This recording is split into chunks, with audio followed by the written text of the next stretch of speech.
Let's go, baby. Let's go. Let's freaking go. And we already start off here with the super chat from Johnny. I've been missing you, Johnny.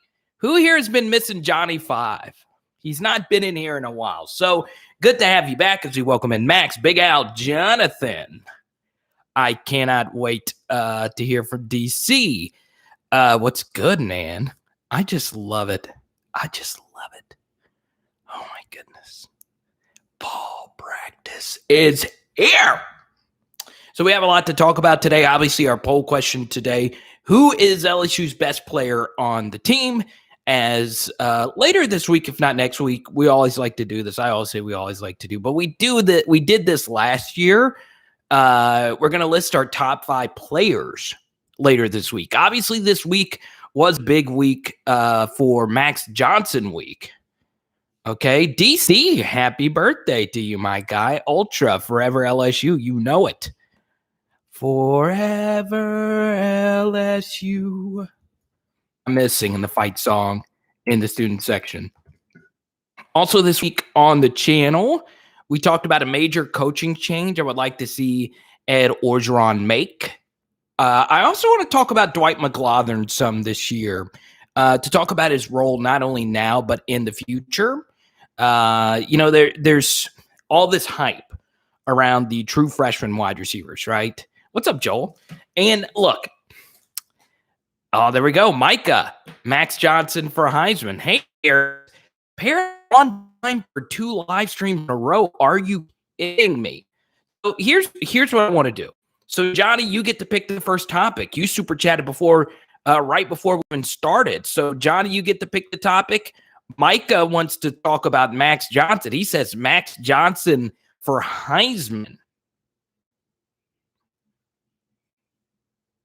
Let's do it. Why not?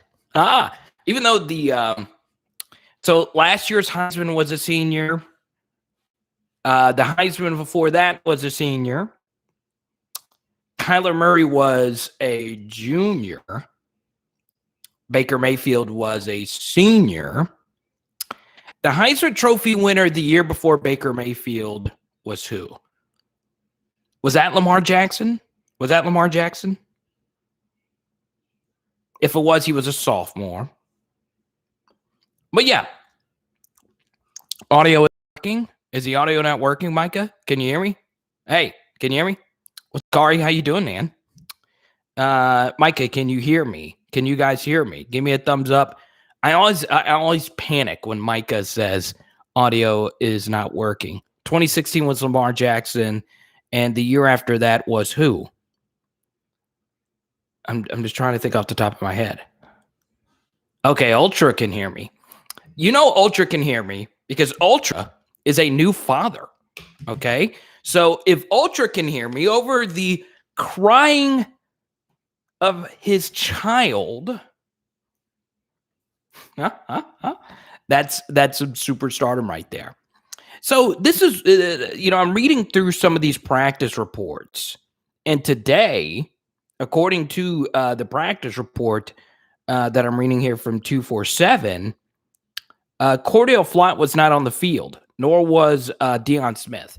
So here's the thing. It's still very early in the fall. Once again, okay, shh. I got to be really quiet. I don't want to wake Ultra's kid. So we're going to whisper the rest of the live stream.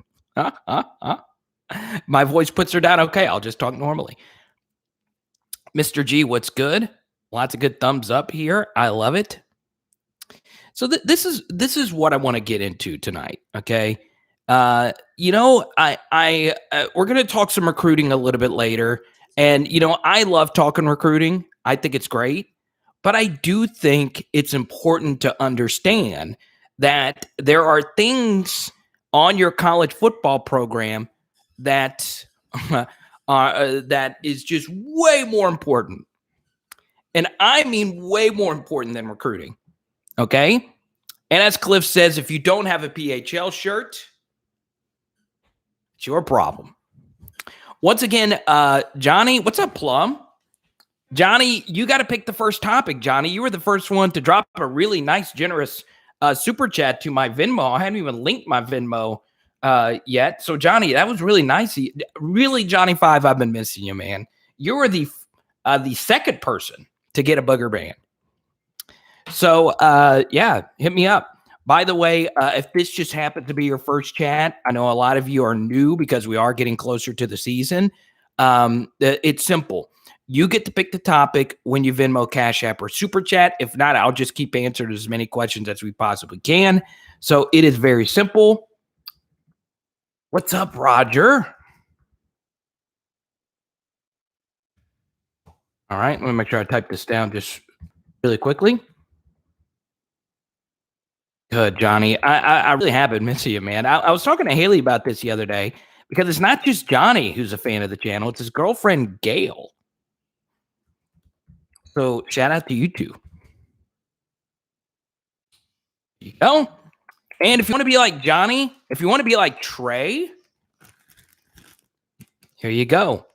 1 for 10, 2 for 15, 3 for 20. All you got to do is send me a Venmo or Cash App at Card of the Power, and I'll give you my email. You email me your address, and not only do you get a booger band, you also, no, I just burped. You also get an LSU card, okay? And here's what's really cool. I got a really special LSU card because we're going to talk a lot tonight about Jay Ward and the safeties. How about one of the greatest safeties of all time at LSU? We are giving away this Eric Reed card. And also when you get 3 for 20, it's not just an Eric Reed card. I throw a few extra cards in there. Okay. And the funny thing is, Roger, I still have your early Doucette rookie that we got to link up and all that good stuff. But anyway, there you go. The next person that gets 3 booger bands, if you get 3 for 20, that Eric Reed card. And by the way, if you get 3 for 20, I got a bunch of cool cards right here. Okay. So as much as we love to talk about player X and recruiting, whether that be, yeah, Joel, I mean, Eric Reed, probably the best defensive play in LSU history was that interception. It was so cool. But, you know, it's very interesting, right? You talk about the important things in college football, and everyone tells you the most important thing is recruiting, right? Well, I am not sure if recruiting in this aspect is as important as it once was. I don't think it is as important to recruit player X. Okay. So for instance, say Walter Nolan, for instance, who is a really good 5-star defensive tackle, and LSU has really made a strong push to get Walter Nolan. And he obviously would help your team win. But it is more important to make sure the actual coaching of your football team is sound. And over the next week, so this last week we did Max Johnson week, and we talked about what makes Max Johnson great. And we're going to have another huge Max Johnson film study released before the season, okay? And it is going to be a little bit different because we have so much anticipation before the season. But what's going to be really strange about this year is really this is the only year in LSU history where this is the case. We're actually going to have some context as well, because obviously UCLA plays on week 1. So we're going to have, the week leading up to the LSU game, we're going to have a massive potential shift in the point line, a massive potential shift on how we view that game. But it is very interesting. And Jonathan, your stuff is in the mail. It's very interesting how, oh, that's cool, man. There you go, Jonathan. You got some cool stuff coming with you in the mail. Trust, we'll get to Brian Thomas in just a second. There actually is a very interesting study that benefits Brian Thomas Jr. In his future at LSU. So remind me, Trust, to get to that a little bit later. Once again, Micah, you get to pick the topic now that you get to hear. Johnny didn't want to pick a topic, but he did super chat. But if you're patient, trust. I'm going to get to the super chats first. I'll get to the Brian Thomas Jr. a little bit later. And I think you're new, Trust. Welcome to the channel, Trust Pumps. But anyway, I don't think recruiting player X is no longer the most important thing. It used to be so-and-so is a superstar, can't miss recruit. And while that is, often the case, there is also no such thing as a can't miss recruit. So I understand right now that the staff, LSU, is really working hard to get Jacoby Matthews back on board. Okay. And that is very important. However, the more important thing for LSU to do right now is, and just as a staff in general, is just thank you so much, Cliff. The most important thing is to just focus on the season at hand. And there are a lot of different things that LSU needs to do a better job of. And this past week, I got a lot of positive feedback from you guys about my 4th down study on LSU earlier this week. Now, a lot of you disagreed with it, but most of you agreed with it. And I showed you how LSU's conservative nature on 4th down can affect not only what you potentially can do on 4th down, but what you actually do on 3rd down. And I showed you a conversation that I had with a defensive coordinator that actually agreed with me on that very thing. Micah, this is a really good question. Any cornerback in college football better than Sting or Ricks? So here's what I'll do on this, Micah. I won't be able to answer this as well because I do focus 1,000% of my time just on LSU. I don't have a national viewpoint as good as some others do, but I'll tell you this. Pro Football Focus had Eli Ricks number 2 and Derek Stingley Jr. number 1. Now, there are some other really good corners in college football, Micah. Kaiir Elam is a really good player at Florida, and we saw that last year. He had a good game against LSU. He got unlucky on an interception, and he made a really good play on Elias Ricks. We actually did he made a really good play on Kayshon Boutte earlier and we did a film study on that play earlier this week. So Kaiir Elam is a really good football player. There's no other way around it. So, he's in the discussion. I honestly, objectively, even though I'm a diehard LSU football fan, I just don't think he's as good as those two guys. And that's not just me saying that. Obviously, Pro Football Focus. There are some other good corners out there. Let me see in the SEC. Obviously, Alabama lost Patrick Surtain, so you always look at Alabama because they've always had great corners. No, I don't think there's a corner in college football better than Eli Ricks and Derek Stingley Jr. And Micah, this is a good point. This kind of goes on with what we were talking about. And Cliff, you get to pick the next topic, by the way. We might have the best defense in college football. LSU very well could have. I do think this is very important. All right. And I was reading. So there's a lot of really good writers, and they don't have huge followings. Okay. And it could just be that I'm in the minority here along with them. I just love deep discussion about football philosophy. You notice our channel is not really based on individual players or coaches. It's based on concepts, or at least I like to think so. So whenever I criticize Ed Orgeron or I criticize player X or whatever, it's not personal. It's never personal. It's just how I see it. This is very interesting that you bring this up, Micah. We might have the best defense in college football. LSU has the potential to be, okay? I think for me, everyone's sleeping on Kayshon Boutte. I mean, really? Dude just broke the SEC record. It is interesting, Amakat. I don't think people are sleeping on Kayshon too much. I am a little shocked that he's not in the national discussion a little bit more, right? So I see him on a lot of top 5 SEC wide receiver lists. I just don't know. But really quickly here to finish up Micah's super chat here. and then we'll go to Cliff's question. We might have the best defense in college football. I think LSU very well could. Look, I do think one thing LSU should do a better job of, and I saw there's an analytics writer. His name is Teej, and he's really good. And I was reading his stuff earlier in the day, and if you're new to the channel, you might not know exactly what I'm talking about here. Once again, this is why it's very important, to keep watching all the videos because, we do a lot of deep film studies. We do about one or two every week, depending on the news. But LSU last season, the Bo Pelini defense would have been not as bad if they didn't keep running a safety into the box. Okay, and what they would do is they would run Jacoby Stevens into the box needlessly.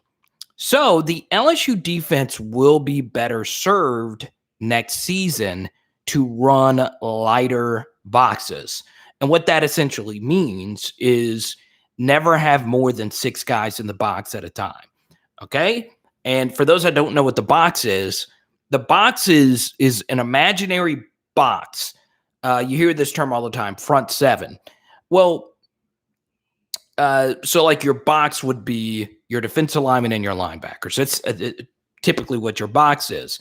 So the box is about where the tackles and tight ends line up 5 yards deep, that rectangle. That is what is oftentimes considered the box. Well, last year, and we showed you on film a few weeks ago, LSU just committed too many guys into the box. Next season, if they just play their safeties deeper, they're going to be better served. And if Cordell Flott bounces back or if Sage Ryan takes over, there's no reason for the LSU defense to not be better next season.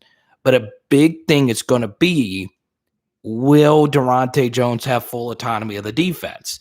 Now, here's the thing. Durante Jones is a very deep philosophical thinker.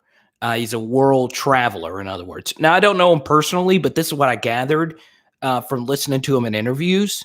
And I think having a very young and progressive coach, this is actually, my view on this is actually counter to what a lot of defensive coordinators think about defense, because it comes down to this basic concept, right? You stop the run first and then you stop the pass, which is wrong. It actually should be flipped. You want the opposing teams to run the football. Even if they have some success running the football is not as productive of a play as a pass is. So, in other words, you would prefer the team to have to methodically drive the football up the field 4 and 5 yards at a time instead of getting giving up explosive play after explosive play. And LSU last season just gave up way too many explosive plays.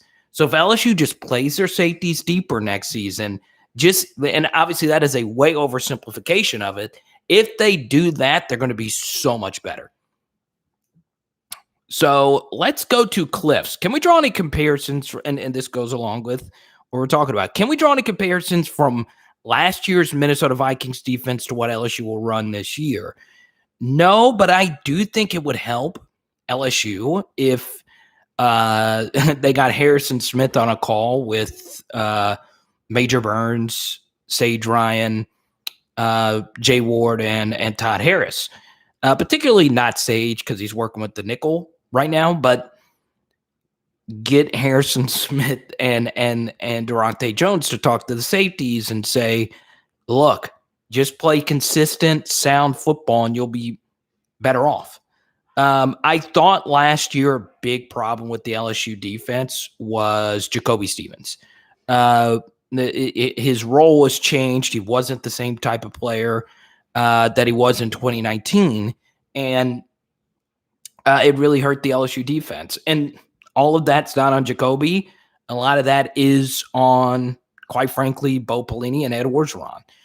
They just didn't switch anything up. They kept doing the same thing over and over, which was running them into the box, and teams are just throwing over the top of it a lot. So we'll see. And Johnny, I know you're a big Sage Ryan guy. I know you're also a big Pig Cage guy. It's going to be interesting to see that. I think Pig is going to play a lot on special teams. I think the guys to look out for on special teams, Pig Cage is one of them. Matthew Langlois, I think, is going to play some special teams as well. So we'll see what happens. Oh, Bobby the Troll is back. But yeah, LSU's got enough talent to be one of the better defenses in the country. But keep in mind, on a points per game basis, that's probably not going to be the case because LSU plays at a fast pace, or at least I think they're going to play at a fast pace next season. And look, there's going to be some games where Durante's going to get lit up. I mean, the schedule is going to get a little rough for him. I think that LSU is going to just shut down Florida and Ole Miss is crazy. You know, if you dominate one but get lit up the other, you just got to hope Max Johnson's on fire. So, you know, there's going to be some games where Durante's going to be had. You know, Alabama had one of the best teams we ever seen last season, and they gave up a gazillion to Ole Miss. In 2019 LSU, you know, Texas went 5 for 5 in the second half. Alabama scored 4 touchdowns on their final 4 drives. So there's going to be some rough halves for Durante Jones. It's just going to come down to discipline, and we'll see. We'll see what happens.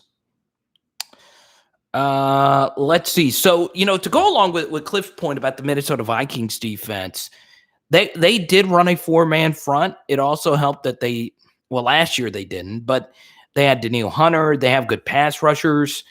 So, yeah, it should be interesting to see what Durante Jones does defensively. The one thing I think that would be nonsensical for LSU to do, and Dave Aranda did a good job figuring this out at the end of 2019, and it ultimately was the big difference. Why? You know, the biggest undertold story of the 2019 LSU team is, yes, Joe Burrow and the LSU offense is what will forever be remembered. However, the 2019 LSU defense was really dominant to close the year. Okay, they had one bad game against Ole Miss. That was a back-to-back road game. That was the first time that defense played back-to-back road games in I think 5 or 6 years. They were banged up. They had one bad game. But then after that, they were dominant against Arkansas, who was terrible, but they were dominant against Jimbo. They were dominant against Georgia. They were dominant against Oklahoma. And they were dominant against Clemson, okay? All 3 of those, or all 4 of those last offenses have dudes that are in the NFL that are starting right now. And LSU's defense wasn't just good. They weren't just great. They were pretty dominant in those games. So what I think Dave Aranda did in those last games, which was really smart, was he started subbing a lot of his guys out on 3rd and long. And what that did was it gave the offensive line a lot of different looks. It also put more speed on the field. So the only thing this would be the 2 big things I would tell Durante Jones from my vantage point. Once again, no one's asking for my advice. I think he's got it under control. The 2 things I would do, though, is play far more conservatively on the back end. Make defenses run on you, okay? Especially in the SEC when, you know, outside of Alabama, outside of Kentucky, outside of those really 2 teams, there's no team in the SEC on your schedule this year you should really fear running the football on you. We want every team to run anyway on us. Play more conservatively on the back end, and then on 2nd and 3rd and long, rotate your defensive linemen out. You know, you've got numbers there. You've got an embarrassment of riches. I would rotate a lot on 2nd and 3rd and long, especially if the other team's not running hurry up, because the LSU defense has some really good defensive linemen. They have some really good defensive ends. I don't think there is I think there's really good players. Don't get it twisted. But I'm not sure if there is a clear-cut 3-down guy that has to be on the field every snap. I think they have so many really, really good guys that if you keep rotating those guys in, especially on second and long and third and long, you're going to have a really explosive deep front, especially considering college football season this year is going to be longer. So if you had these 13, 14 game seasons, I hope 15 game season, use those numbers to your advantage. So we'll see.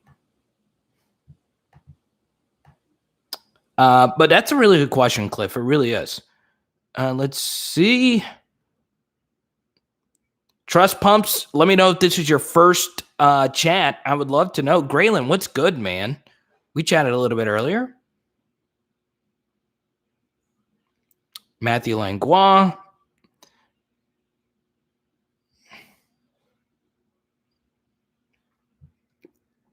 Jared and Bobby. Trust, welcome. Okay. So the way it works, if you Venmo, Cash App, Super Chat, you're questioned, you get moved to the front of the line. But here's the thing, Trust. This is your first time. As many of you know, we always want first-timers to feel welcome. 77 of you guys are in here, but no thumbs up. Only 29. Only 79 people, but only 22 thumbs up. So, Trust, I'm going to answer your question. I'm going to put you to the front of the line here because this is your first time, and you do want to talk to BTJ, but we go to Max. And he says BJ Ojulari is a special player. I agree. I do think he has some real high-end rush ability, but I would still rather him come on the field second and long and third and long, or one series play one group, one series play the other. I honestly believe in a heavy rotation on the defensive line in series and series to series. And Andre Anthony was talking about that today. He was saying if your name is called upon, you need to get out there and you need to go out there and make some special plays. So, Max, I do agree with you. BJ Ojulari is really good. He has the ability to be special. You go back and you look at some of the plays he made. He made the big play against Florida that not a lot of people talk about. You know what's funny? My favorite game in LSU history to study was the LSU Florida game from this past season. There was so much chaos that happened in the game. And there were so many plays in that game that were not talked about, such as Jabril Cox running step for step with a wide receiver and making a play on a jump ball 50 yards down the field, which was special. And then BJ Ojulari at the end of the game getting the huge pressure on Kyle Trask, which forced Kyle Trask to take a sack and kick a tying field goal instead of potentially throwing the football down the field for a touchdown. BJ Ojulari is a really good player. You go back to the Vanderbilt game. Vanderbilt's touchdown shouldn't have counted. BJ Ojulari was held. He would have had a huge sack on that play if not. So it is very interesting that you bring him up, Max. I still think with Ali Gay and Andre Anthony, I think you should start those two, and then on third and long, bring in special pass rushing sub package. And, that way you keep Ojulari fresh, and that offensive tackle blocking a different type of player on first and second, and then on third would be a nightmare. So, I'd like to see him get moved around a lot. He's really special, and we'll see how it works out. And the same thing with Damon Clark. Damon Clark was a really good pass rushing linebacker. I'm not sure if he's going to start this year. I do find it interesting that he is a linebacker on LSU's team that was a Butkus Award finalist. That was, he's a finalist for a lot of awards. Mike Jones, I think he's going to be the guy. And, to go along with what Johnny said, a lot of you feel Bug Strong will be special. Here's my thing for Bug Strong. How's he going to do in coverage? We know he can hit. We know Ed Orgeron has brought up the fact that he can really lay some lumber. How's he going to do in coverage? That's going to be the biggest jump up from playing, JUCO ball to playing in the SEC. So we'll see. We'll see how that linebacker rotation goes. One thing I do like to see is Blake Baker is very active in practice. So we talked about this in our spring practice film studies. Blake Baker actually wears cleats when he coaches, which is very interesting.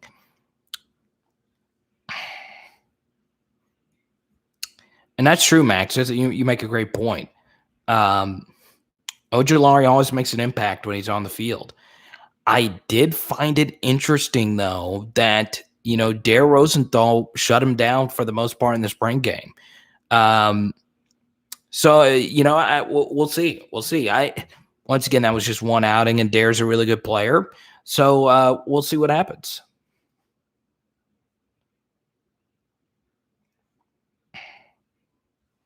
I love wearing those cleats. All right, y'all want me to block Bobby? Bobby, you got to get a little less trolly, man. We know where you stand on Ed Orgeron, which is fine. You can have that opinion. You're not the only, you're not an LSU fan, but some LSU fans have that opinion about Ed Orgeron. I personally don't. Some people just do. It's not my, you can have that opinion. This is a free-flowing conversation.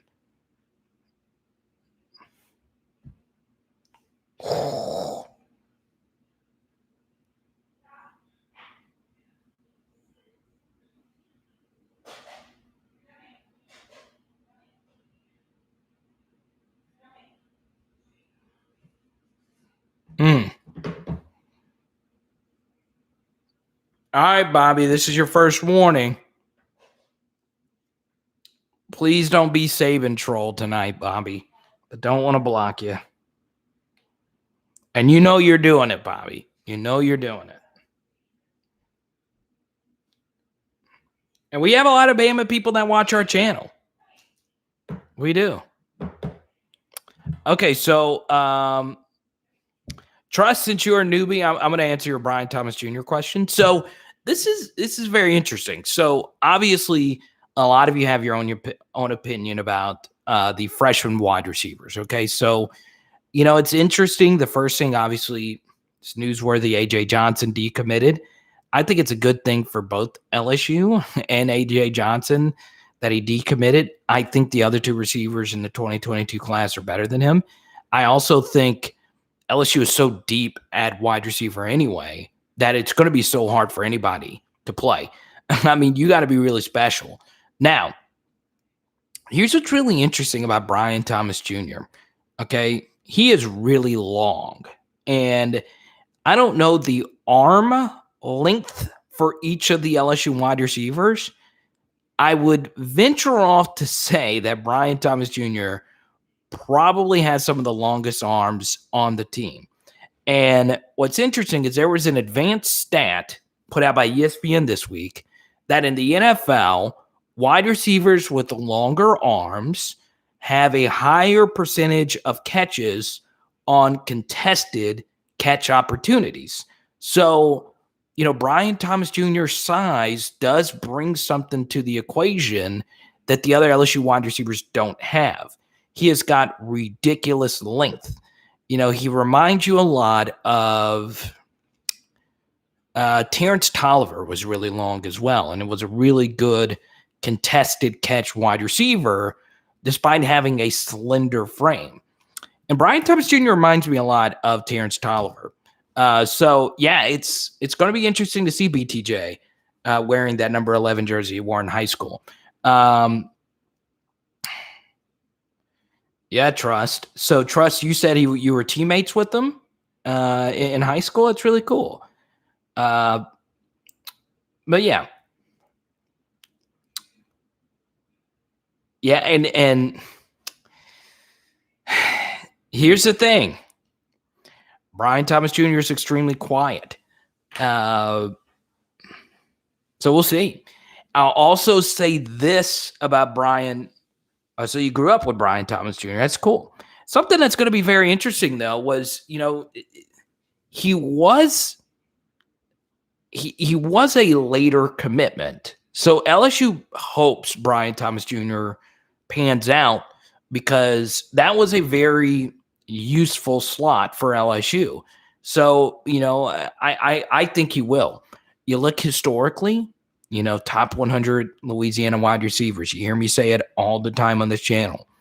Per the 247 composite, top 100 Louisiana wide receivers, 2 out of every 3 go to the NFL. The last 7 that have attended LSU all went to the NFL. And that's including Kayshon Boutte, who will go to the NFL. So if that is true, Brian Thomas Jr. and Chris Hilton will be superstars. But we'll see. We'll see what happens. You know, all those guys are good. All those guys can catch wide open slants. And here's the thing. Maybe more than one of these guys can play at the Division I level, and they just never get their opportunity. That happens a lot. How many times do you see a wide receiver transfer somewhere else and be good?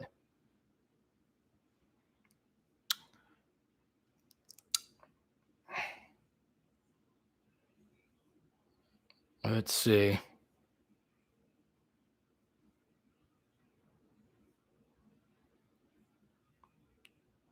Greater wingspan, greater catch radius. Johnny wants to talk some Armani Goodwin. I'm down for it. So I'm not going to lie, after a little bit more watching a film, dang, Truss, you're a youngin'. So you did graduate essentially with them. That's cool, man. What's he like personally? I mean, does he have a good work ethic? Does he put in, I don't know.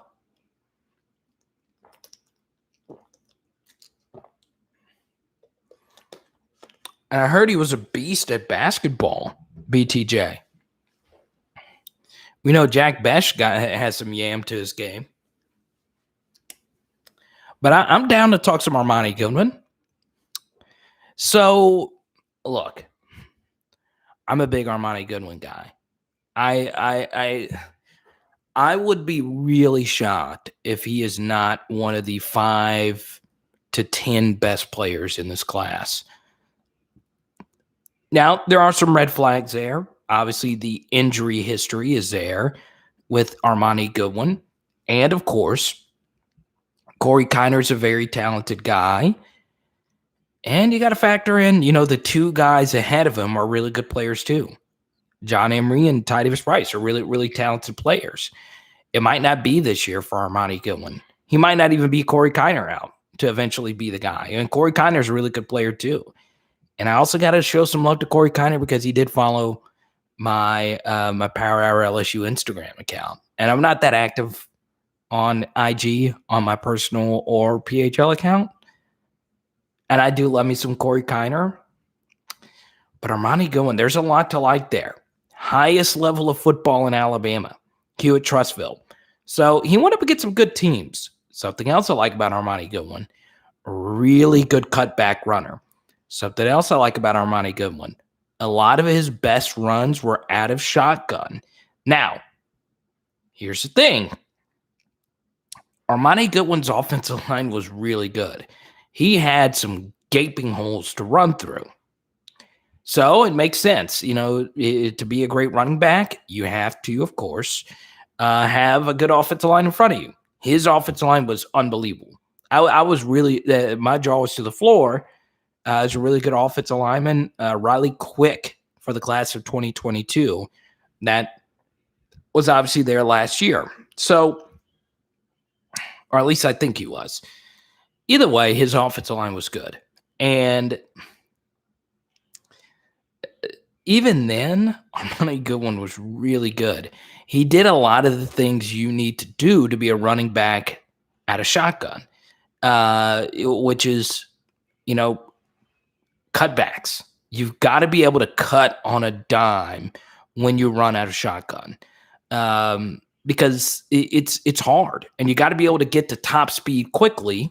Well, we know Armani Goodwin's an elite athlete because he's one of the best track athletes you ever see. He ran a sub 11 in 8th grade. So explosiveness is there. He's got a smaller frame, which does help out when you run out of shotgun because it's tougher to see you. And he's got some power to his game. How is he going to be as a receiver? We'll see. I watched some of his drills as a wide receiver. via Rivals on YouTube, I think. But yes, this is an Armani Goodwin Stan channel. So yeah.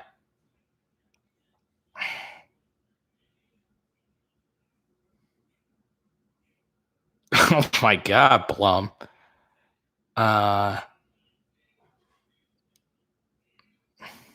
You should be trust. Carson with the best comment tonight. I bet my life Bobby likes Alabama, the Patriots, the Yankees, and the Lakers. That's probably true. And Manchester United. I love it. I freaking love it. Yeah, I think Trey Palmer should be the returner, both kickoff and punt. But I say let Sting. Do it. Let him do the punts, not the kickoff. Cat, you're a Patriots fan. You better be a Patriots fan because of Marquise Hill, Kev Falk, and not because of Tom Brady. Okay? I own no Tom Brady cards. As you guys know, I'm a card collector. No, we're giving away cards tonight.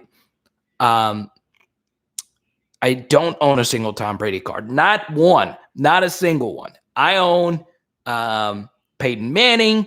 I own Drew Brees. I own a Patrick Mahomes. I don't own a Tom Brady. Not a single one.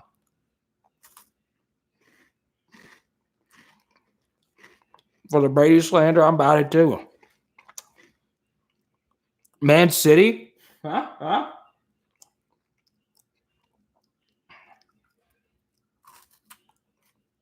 swear, Jared, not a single one. Not a single Tom Brady card. Not even one that's not worth any. Robbie, you're a Chelsea fan? Romelu Lukaku? By the way,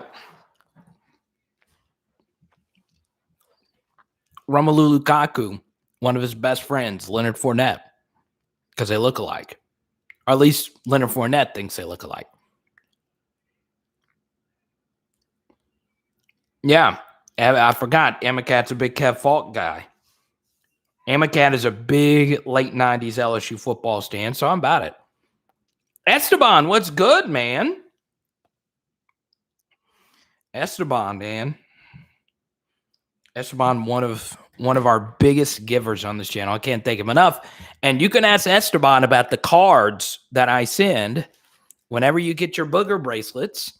1 for 10, 2 for 15, 3 for 20. If you get 3 for 20, the first person that gets booger bracelets tonight at 3 for 20 is also getting an Eric Reed card right here. I also throw a few extra cards in there.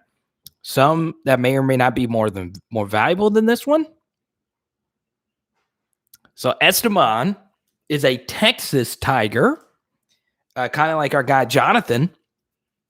And Esteban, and Jonathan, his card is in the mail. Esteban, here's what's really cool. Esteban got a Matt Flynn card and a Danny McCray card. Now, that is a deep cut right there. Where are my Danny McCray fans on this channel?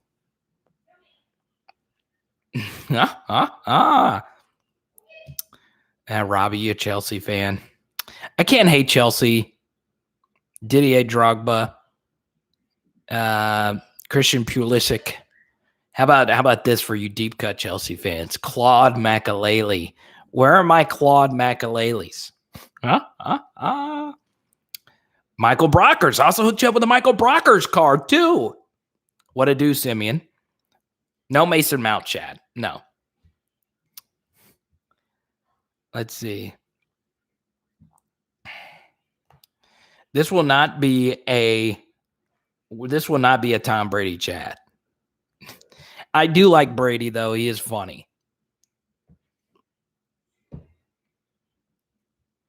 But we continue. Who's going to be the next super chatter? That's what I want to know. Let me answer a few more questions. Bobby, please quit being trolly or else I'm going to block you, my guy. People just want to have a decent chat. Lots of Brian Thomas Jr. chatting here tonight. I'm all about the BTJ. I also think this, okay? I understand.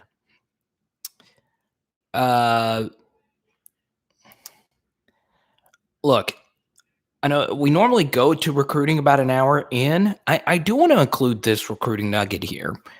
It is very interesting that Omarion Miller committed. So LSU is really stockpiled at wide receiver. I do think, look at the rest of the 2022 cycle. I do think Jazz Preston's going to be it. Just depends on how you view Kendrick Law. And I think LSU will be fine after that. Another thing I see in recruiting, and this was low-key a big story today, right? What's very funny is we have yet to really talk about Max Johnson. I love that. I love that you guys love LSU football so much because I hate and it's like this in cards too, in sports cards. Every football discourse is always about the quarterback. And I understand the quarterback is the most important thing on the field. If Max Johnson went down, our season is toast, okay? So I get it. The quarterback is by far the most important thing. I'm not denying that, okay? However, it gets to me a little basic when every chat is just about QBs. So I appreciate that we've yet to really even talk about Max Johnson. So I like that. But I do want to bring this up. Today in recruiting, and someone sent me this, I don't look at rivals too much. I mostly use a 247 composite. But I did see, did anyone else notice this? Julian Armella. Please tell me someone else. Okay, Nick, it's funny. Nick is like by far the base recruiting guy. Nick is one of those guys that likes recruiting more than just the actual football. And there's a lot of guys that are like this. I don't love recruiting. I do like talking about it. It is interesting. And Nick, I know you probably saw this. And we're going to get a little bit more into practice reports in just a second, Esteban. But Julian Armella became the number 1 offensive tackle on Rivals. And he is the number 4 player nationally. So he is a pure 5-star on Rivals. Okay? Like clear-cut 5-star. And everywhere else, he is outside the top 100. What's up, Aaron? Good to see you. So, Roger, that's a great question right there. I don't think LSU would need to really flip any offensive lineman if Julian Armella actually commits. It is interesting to see him shoot up the ranks like that. Now, I haven't really studied Zach Rice. I've looked at some of Devon Campbell's stuff. He's really good. But that was very interesting. Nick, tell me if you saw that. That is very fascinating. So, if Julian Armella commits, obviously he's been rising in the rankings. Quincy Wiggins has also been rising in the rankings, and Quincy has a huge fan base on this channel.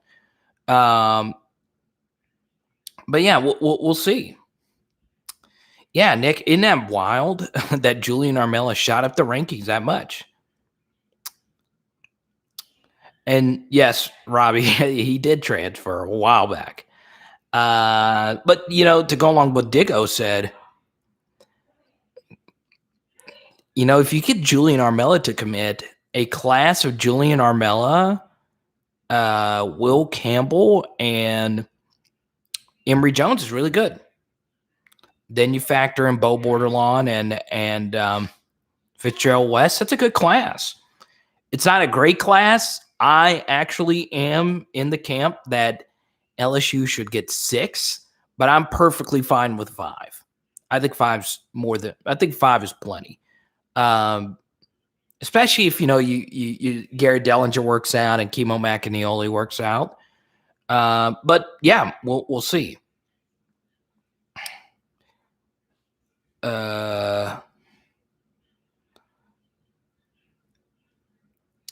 So it's been a while, Graylin. Okay, so that's the thing. I don't check Rivals that often. I just don't. I just do the composite. Maybe I should diversify my viewing.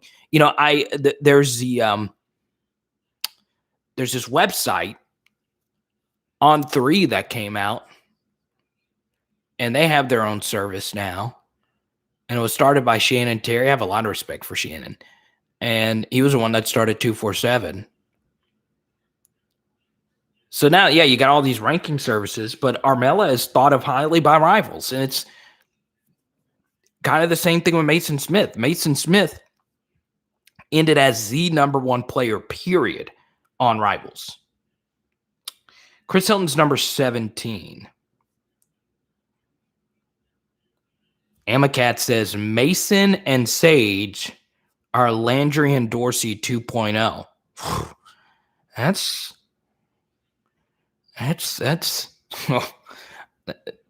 I hope, man. Will those commits be credited for Davis or will it go for Craig? You know what, Esteban? That's actually a really good question. And the reason why that's a good question is because I think it honestly should go for neither, really. It's more so now if Julian Armella commits, that's a little bit different. But when in-state guys commit to LSU, even in the middle of a coaching change, that's more so them committing to the school, right? I think Will Campbell and Walker Howard basically being best friends has a lot to do with them sticking with LSU. LSU could go 0-12 this year, and those two are still going to come. So, yeah, you know, I think a lot of that is that. And, you know, look, Will Campbell, I give this kid a lot of credit. And we can debate all we want about how good he is. Can he play as a true freshman? Can he help? The one thing you cannot debate about Will Campbell is his dedication. He is driven everywhere in the state of Louisiana to support guys that are committing who may or may not actually even sign with LSU. He's putting in a lot of work, and, you know, he deserves a lot of credit for it.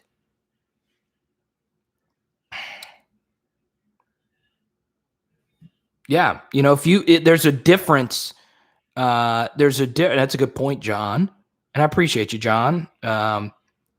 Showing some love for the 104.5 spot I did the other day. That was cool.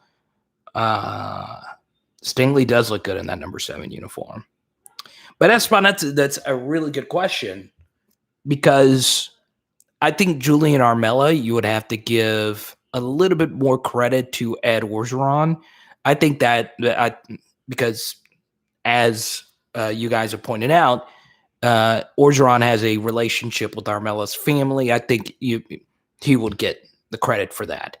But yeah, you know, I think Julian Armella becomes a big deal. Graylin, thank you for the super chat, man. We had gone a little dry there for a little bit. I appreciate you, man. So Graylin, you get to pick the next question. Thank you for keeping me updated on the Rivals rankings. I actually do like Rivals a lot. I do love Tiger Details a lot. They do a great job. I know Jared. I know Sam. I've known them for a long time. I don't know Julie Bodwin, but she's really good at all the videos, and she did a really good interview with Walker Howard, Will Campbell, and Emory Jones recently. So that's really cool. Let's see. Let's go to Graylin's question here. Will and should Will see the top? Okay, good question. This is a really good question here. All right. So let's focus in on Graylin's question. Graylin, thank you so much for all your support of the channel over time. I mean, I really do appreciate it. So let me say this, Graylin. Well, let me open up the question to the chat here. We've yet to do one of these. Who believes the LSU wide receiver rotation should just be 3.5 guys. Okay. Now, the reason why I said 3.5 guys is a very simple reason, is because Terrace Marshall, Odell Beckham, Terrace Marshall, Jamar Chase, and Justin Jefferson never left the field. It was rare. So I say 3.5 because Stephon Sullivan and Derek Dillon would play the occasional snap or two. LSU's wide receiver rotation was extremely tight, whereas last year that was not the case. There was a large number of individuals that got 15 or more targets last season. So that comes out to about 1.5 targets per game. I believe in 2019, LSU only had about 6 guys that averaged a target and a half per game.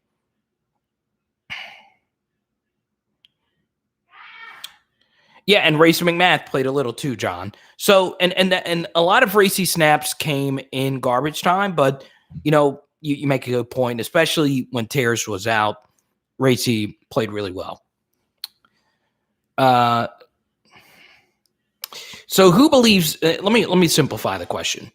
Who believes the wide receiver rotation should be no more than, let's say, 5 guys? Okay. So let's see. Mayhem says John Trey has a role. Coin Butte. Mr. G said 5, roughly 5 guys. Very interesting. Aaron says 5 is my max. All right. So it seems like most of you don't want a heavy rotation. So last year, LSU had a really, really, really heavy rotation at wide receiver. Okay. Big Al says 5 to 6 is a good number of targets. Carvis gave us some names. Okay. Keyshawn Dre, Devonta Lee, Palmer, and John Trey. So Carvis says the experienced guys should get the reps, and the 5 guys, the 5 newbies should wait their turn. Nick says Keyshawn Butte, BTJ, Hilton, and Dre should be the only ones. It's interesting. The president of the Malik Neighbors fan club is not here tonight. And that is King Ulysses in Denver. He is the president of the Malik Neighbors fan club. And I think the Malik Neighbors fan club is like population 2 or 3. So here's what I'll say, Graylin. So Graylin, you want a heavier rotation. So you want more than 5. Okay? Exactly, Ryan. Ryan Thibodeau. Ryan, that sound it. Ryan, welcome to the channel. I don't know if you're new or not, Ryan. That sounds like someone from the 337 says, now hold on just a second. Malik Neighbors is being slept on. He didn't get the opportunity to play last season.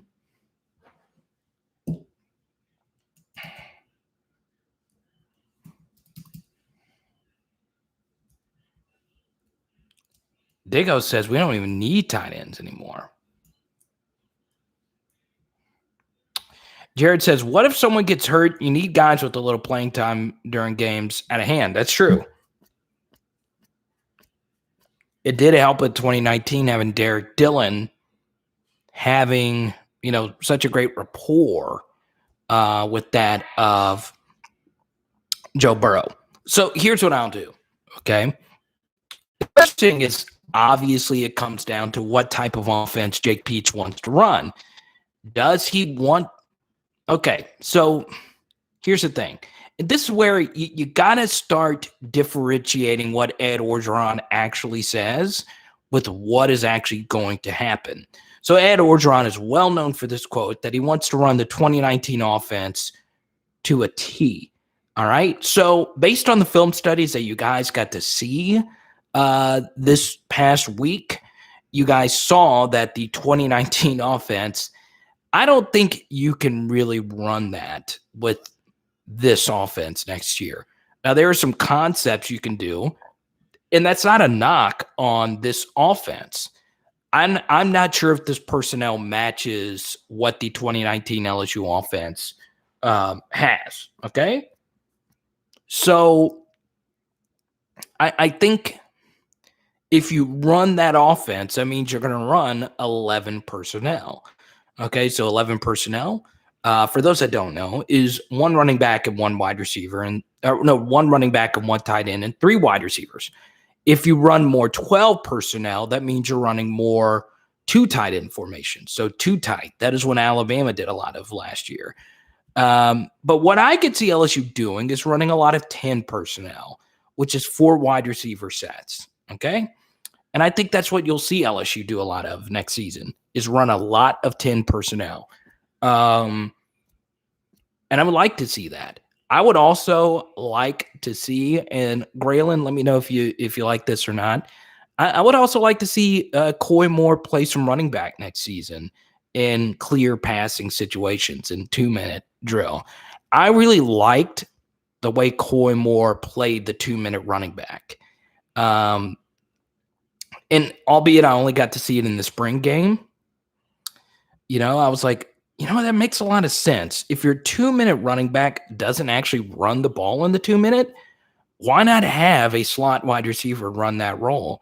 And he looked good. Go look at the last drive of Nuss in the spring game. And Coy did some really good things out of there. And your pass protection from your running backs, really outside of TDP, wasn't really that great anyway. So, I think Jake's going to get really creative with this personnel grouping. I do think this is how I would rotate the wide receivers, okay? And I think I'm the only one that is saying this, because so many of you like Trey Palmer and so many of you like John Trey Kirkland, and those 2 guys are great, and Devonta Lee was great, and we have this attachment to all 3 of those guys because all 3 of those guys were legends where they were in high school. Dre's just better than them. From my vantage point, Dre's just a better football player than those guys are. And I think the LSU offense will be better served next season if Dre is the clear-cut number 2 guy. Now, once again, I might be wrong. Trey might have surpassed him. Trey Palmer might have surpassed him. John Trey Kirkland and his 16 catches in the spring game might have surpassed him. But what Jaray Jenkins does for your offense is really an invaluable skill set. He can get deep quick. Now, that doesn't mean he's faster than Trey Palmer, because that's not true. Trey Palmer's probably a faster player than him. But Jaray does a really good job of getting down the field and stretching a defense. He's also got some wiggle to his game. He also doesn't drop a lot of passes. So I'm a big Dre guy. So what I would like, Graylin, and I'm going to read some of your responses here in just a second. I would like the receiver rotation to be like this. Kayshawn obviously can't leave the field. He's way better than everyone else on the team right now. But I think Dre does a lot of things for your offense. I think he needs to be the clear-cut number 2 guy. And if someone eventually surpasses him, so be it. But based on what we saw last season, Dre was really good. Yeah, Dre, a very similar comparison. He's not this good. There you go, Ryan. I knew it. The 337. I love it.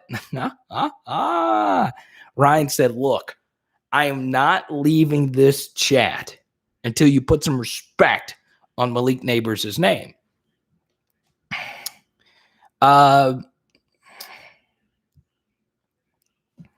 Dre's a field stretcher. He is a proven field stretcher.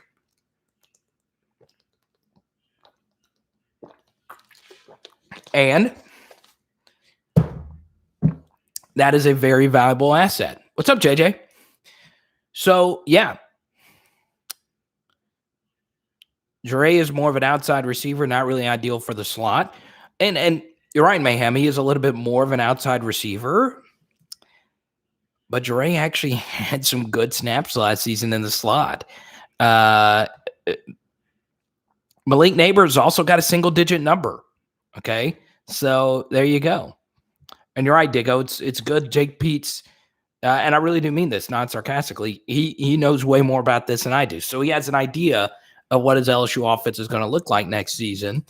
And if just based on personnel, I would run more 10 next year. I would run a lot more 10. I don't think, and I'm getting a lot of Jack Bech love in here, and I'll stay by what I've said. Jack Bech was my number one wide receiver out of all 5 of them, even though he wasn't as highly rated as the other guys. He just based on what his high school tape and his production showed me. And if I didn't know the recruiting rankings, I would say Jack Bech was the best out of those. But that isn't always, the be-all, end-all, right? There's more to it. Chris Hilton is a special athlete, special. So, we'll see. But, Jack Bech is playing a different position than those guys right now. And I think Bech is really good. I do. I've loved him from the get-go. And he's listed on LSU's roster as a wide receiver. Marcus! I love it. About time Marcus drops in with the 50 spot. Show some love for Marcus in the chat right now. Yeah,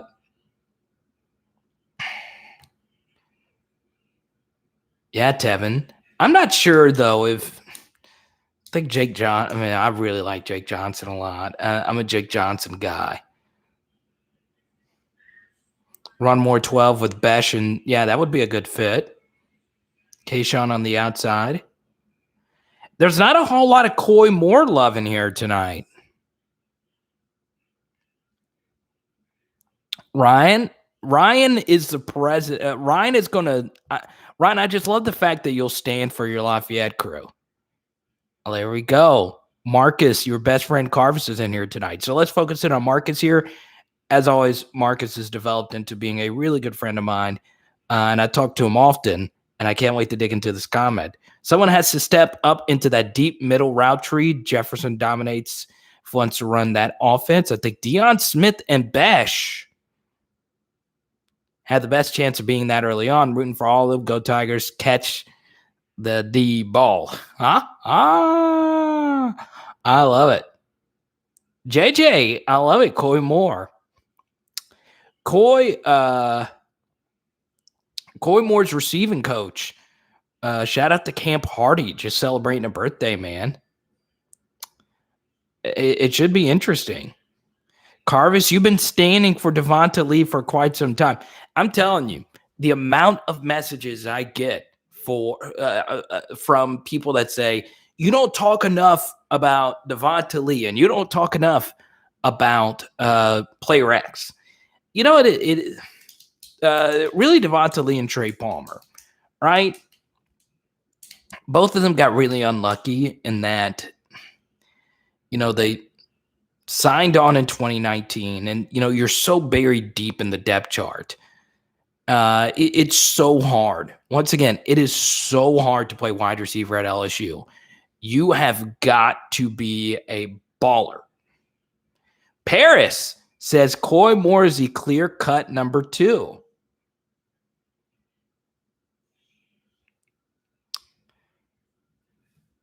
Mayhem says we need to get Trey Palmer out of number 33. Mayhem, I like the fact that you're a jersey number snob. I am too. I like the number 33. I like weird wide receiver numbers. Look at LSU. So LSU's had some weird wide receiver numbers. Obviously, Josh Reed would be the biggest example of that. He wore number 25. Then you have Amacat. I don't know if you're still in here. You probably, I'm probably butchering his name. Todd Kinchin. Didn't he wear 48 or 49? So, yeah, I like wide receivers with weird numbers. Odell wore 33 as a true freshman.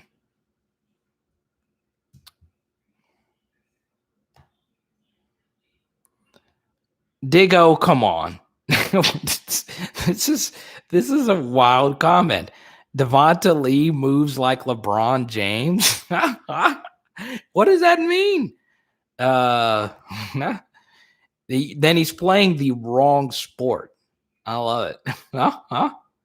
But Devonta Lee is really athletic, and he can play a bunch of different positions. He just got to get on the field. But, to Marcus's point, look, Marcus has always liked Deion Smith the best out of a lot of you. The thing that's great about wide receiver is you legit have got to be exceptional to play wide receiver at LSU. Not good, not great, exceptional.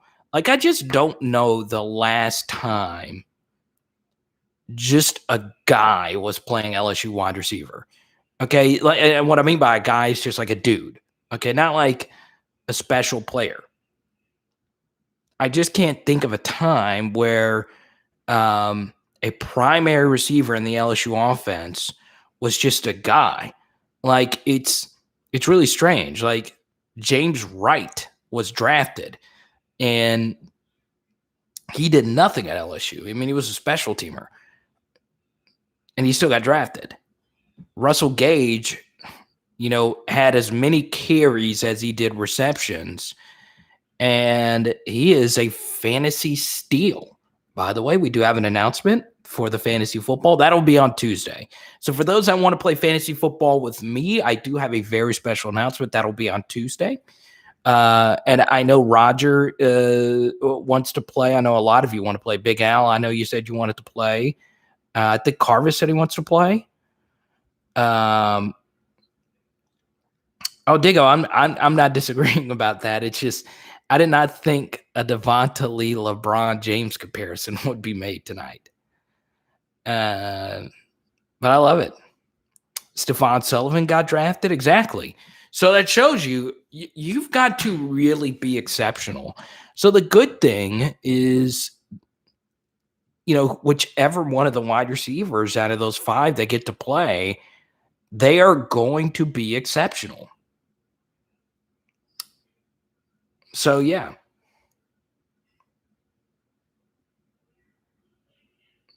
Amacat said, Jonathan Giles. I'll never forgive whoever was involved with giving him the number 7. That was it was. I didn't get it then. I still don't get it now. That number should only go to proven commodities.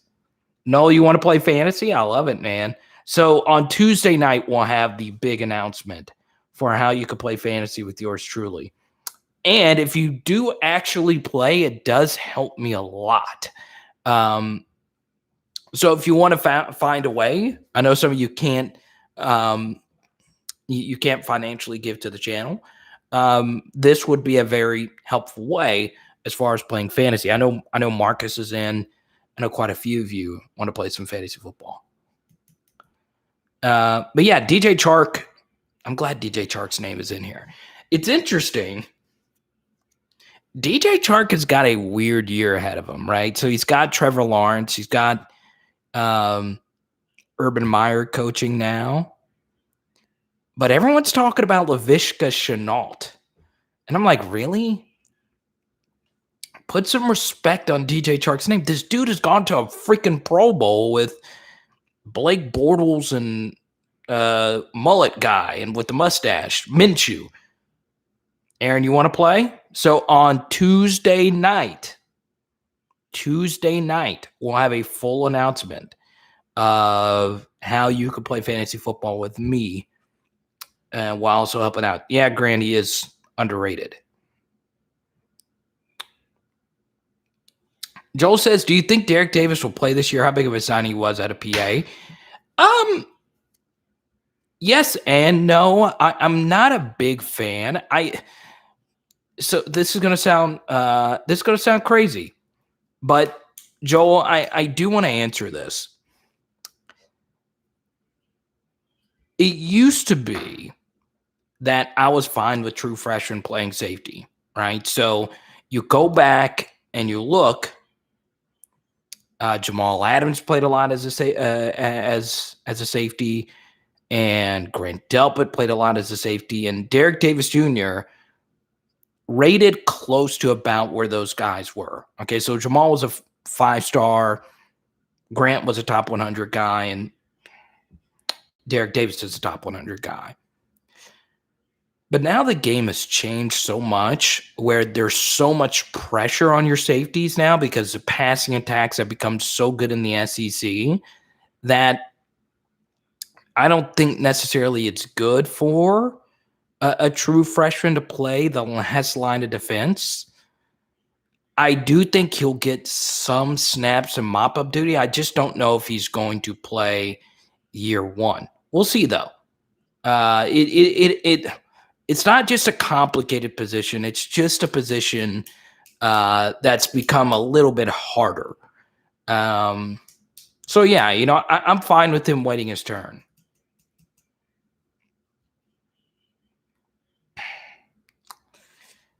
So, yeah, perfect example is go back to the spring game where it was 3rd and long and Max Johnson, the pass protection broke down, but Derek Davis got beat over the top by Jontre Kirkland, and he would have batted the ball down had he not tried to make the interception. And, those are just things true freshmen do. They make mistakes like that. So, yeah. You're right, Paris. I did have him starting early on. But the reason why I had him starting early on was that information was before Jay Ward had moved to safety and before LSU got Major Burns in the portal. I had Derek Davis Jr. starting because I wasn't quite on the Jordan Tolles train, and Cam Lewis and Xavier Fountain are still around. I just didn't think those guys were good enough to beat out Derek Davis Jr., who I think is really good. I just don't – the position has changed. So, I didn't know at the time that Jay Ward would be moving to safety, and I didn't know Major Burns would be a part of this team. So, yeah, I think – and I said it at the time, I felt uncomfortable picking Derek Davis Jr. to start, but I thought by default he became the second best safety in the room. So, it should be interesting.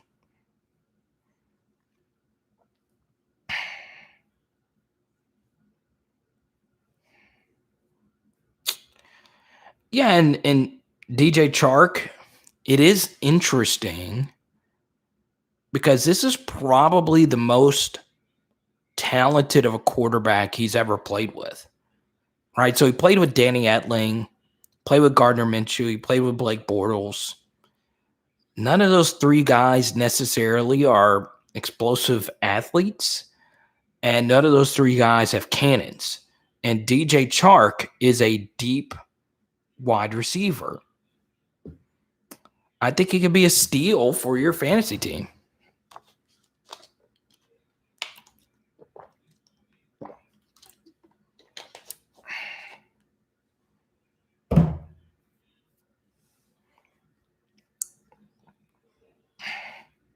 But yeah, Pierce, I'm still high on Derek Davis Jr., though. That is a good point.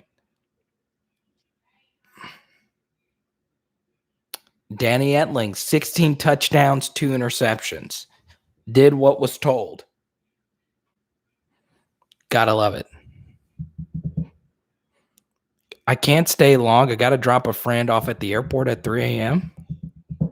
I love it. Dang, Marcus, you're always hanging out with friends and they're flying in. I need to come flying and hang out with Marcus. Go get some Kobe beef. Is that what you were having the other day?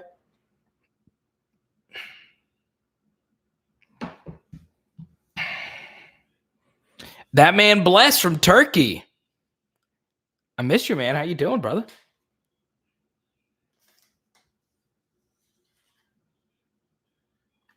Aaron's the president of the Major Burns fan club.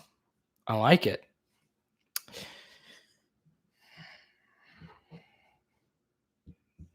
St. Croix. I think I've been there before. That's where they make the no, that's LaCroix, the seltzer. No, yeah, I've been to St. Croix before. 2 or 3 not good as one. Is Kenny Chesney really dropping a new album? Bless, we've been missing you, man. You and Johnny have been missing about the same time. Okay, Cliff.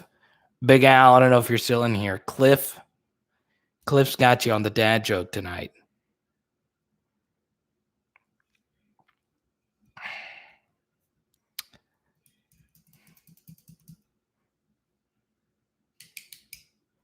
Nick, that's not a bad starting defense.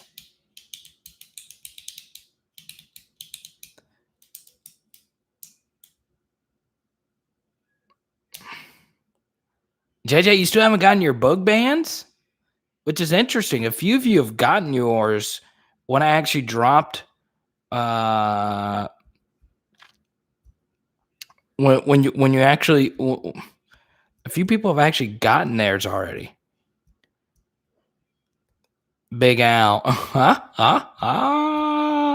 Big Al, you're not allowed to cringe when someone else gives out a dad joke. You just got to up your dad joke game. You can't have Cliff. Big Al, you are the treasurer and the dad joke connoisseur for PHL.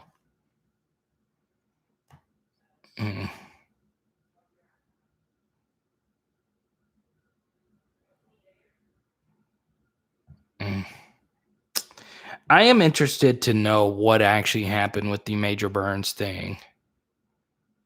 I'll tell you this, another member of the 2020 class left this week when Eric Taylor decided to pack his bags.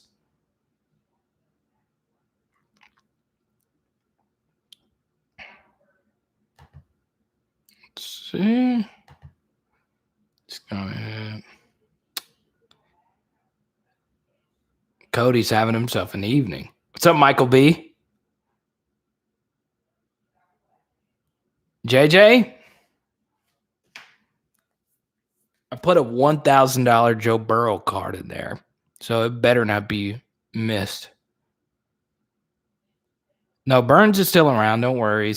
Someone was bringing up what happened in 2020. I still don't know what exactly happened, but he should have been a part of the class. Let's go ahead and end this poll right here. Yeah, Eric Taylor left the program this week. I hate it for him.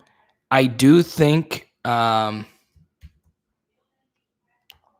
Stingley, the overwhelming winner of the best player on LSU's team poll. I like it.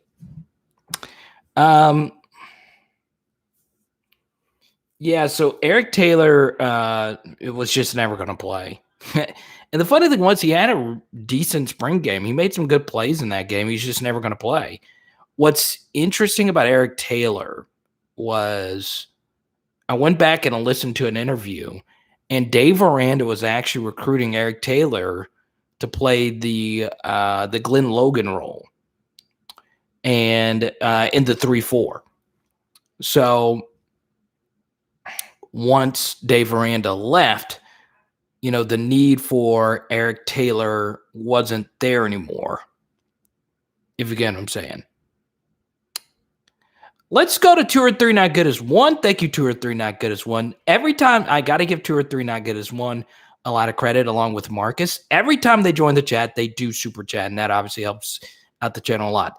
Do you think Coach O manipulating the QB position only to keep Miles from transferring because it would have been left out our backup 180-pound freshman, which is where we are now? Okay, so 2 or 3 not good as one. That is a really good question. Is it plausible for Ed Orgeron to have wanted Max Johnson to be the starting quarterback the entire time, but he kept Miles. Creek, thank you so much for the super chat. Creek, get your question ready. I'll get to it next. So to 2 or 3 not good as one, his question. This is very important, okay? Could Ed Orgeron have said, look, we want to keep Miles and we want to keep Max around because obviously, we're better off with both of them because we don't want our backup to be a true freshman quarterback. Of course, all coaches do this. They manipulate the quarterback position so they can keep 2 guys instead of losing one of them. So, yes, it is very plausible that the whole time Ed Orgeron wanted Max Johnson to be the quarterback. But for me, I just think that there was just too much smoke out there that Miles Brennan was going to be the starter for me to think that that was the case. I do think Ed Orgeron was going back and forth with who he wanted the starting quarterback to be. And ironically, I don't even think that should be Ed Orgeron's decision. I think that should actually be Jake Peetz's decision over who he wanted the quarterback to be. I do think the head coach should have veto power over anything, but, I just don't think, and that is a good question. Miles Brennan got 2 very lucrative, well, I don't know how much they were worth, but he got 2 good NIL deals from sponsors that are very closely tied to the LSU football program. And there was some very prominent members of the media that said, I would be shocked if Miles Brennan was not the starter. So there was different reporters that had different things over who they thought was the lead. I just don't think it was for beyond certain that Miles Brennan or Max Johnson was going to be the guy regardless.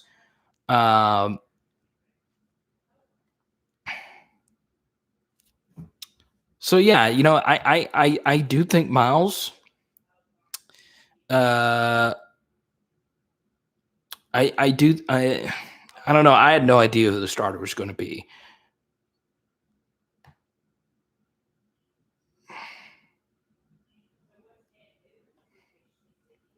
But that is a good question. 2 or 3 not good as one. What do you think?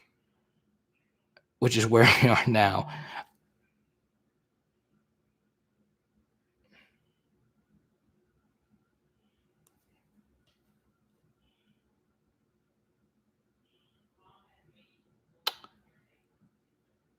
Okay, Creek says, I've heard both, that it was Miles' job, and I've heard Coach O was stringing Miles along. Once again, here's what I think. The most plausible scenario was LSU didn't know who their starter was going to be. I honestly think that was the case. I don't think I just think it's a little too elaborate to say so-and-so wanted Max Johnson all along, and the only reason they didn't announce it was because they didn't want Miles Brennan to transfer. But the more important thing, now that the Miles Brennan injury did happen, the most important thing is what Marcus said, okay? The more important thing is you hope Miles Brennan doesn't play at all for LSU next season. Because if he doesn't play for LSU next year, that means Max Johnson became unquestionably the best quarterback on the team. Clinton Sherrill, I've been wondering where you guys were. Blessed, that's a good question. And Blessed, I know you're back for the first live chat. I don't know if you've been able to catch our Max Johnson week. So let me know if you haven't, Blessed, and I'll send you the link to that. 3 deep Max Johnson studies. Let me know, guys, just a content feedback thing. Did you guys enjoy Max Johnson week on the channel? For those that were able to catch the 3 Max Johnson deep dives, did you guys enjoy those deep dives? And part 3 was more about Ed Orgeron and his decision-making than Max Johnson. Let me know what you guys thought of Max Johnson week.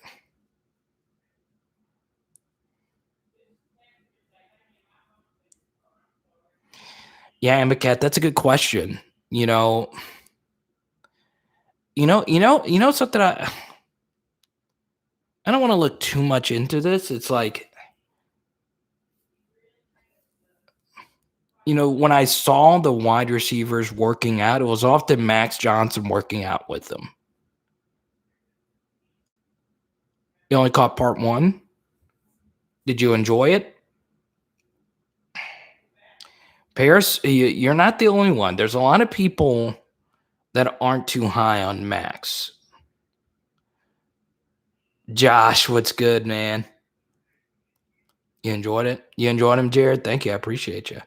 All right, Marcus, have fun with that 3 a.m. wake-up call. Thank you, as always, for your super chat. I really do appreciate you, man.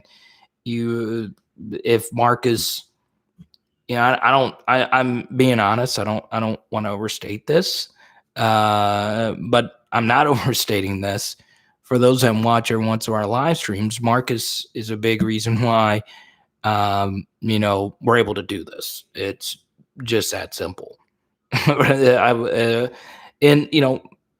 it's not just Marcus. It's Graylin. It's 2 or 3 not good as one. It's Cliff. Paris super chance a bunch. It's all you guys. And every time I see, I never take Marcus's generous donations for granted. I really don't. Not Big Al, though. I can't say that about Big Al because his dad joke game is not where it needs to be right now. I can't believe Cliff got that Kobe beef joke off, and Big Al's yet to get his dad joke in. And I understand, Big Al, you don't want to force it because your dad jokes, I don't think you've missed on one. You've had some really good ones. I need to go back and find all your dad jokes.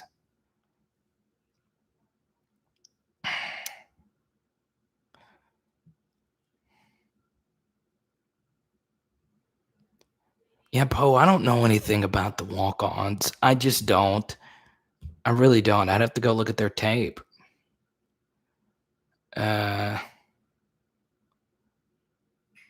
It's still early.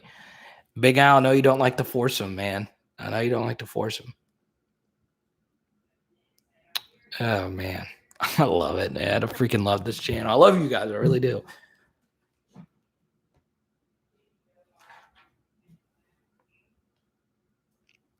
Yeah, I don't know anything about him, Aaron.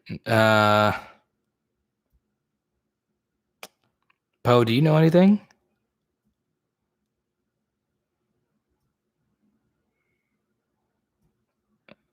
I don't want this to become a TJ Finley chat. I just don't. And that's nothing against TJ, and that's nothing against I've spoken with some of TJ's family that I want him to do great at Auburn. It's just we've talked so much about TJ on this channel. I've done so many TJ deep dives, pre and post his announcement to go to Auburn. I'd rather focus in on what we have now, but it is interesting that you would really like to have him right now. You've been jokes-stipated. Okay, Big Al. That's kind of good though. Jokes-stipated.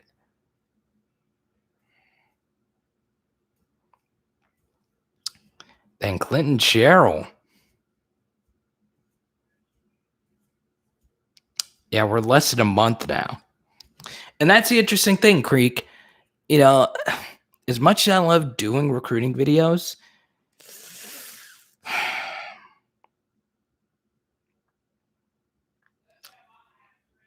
I'm really focused in on what we have now. Like, I'm focused in on the current team, right?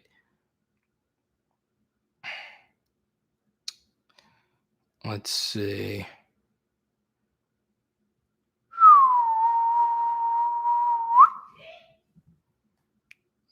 All right.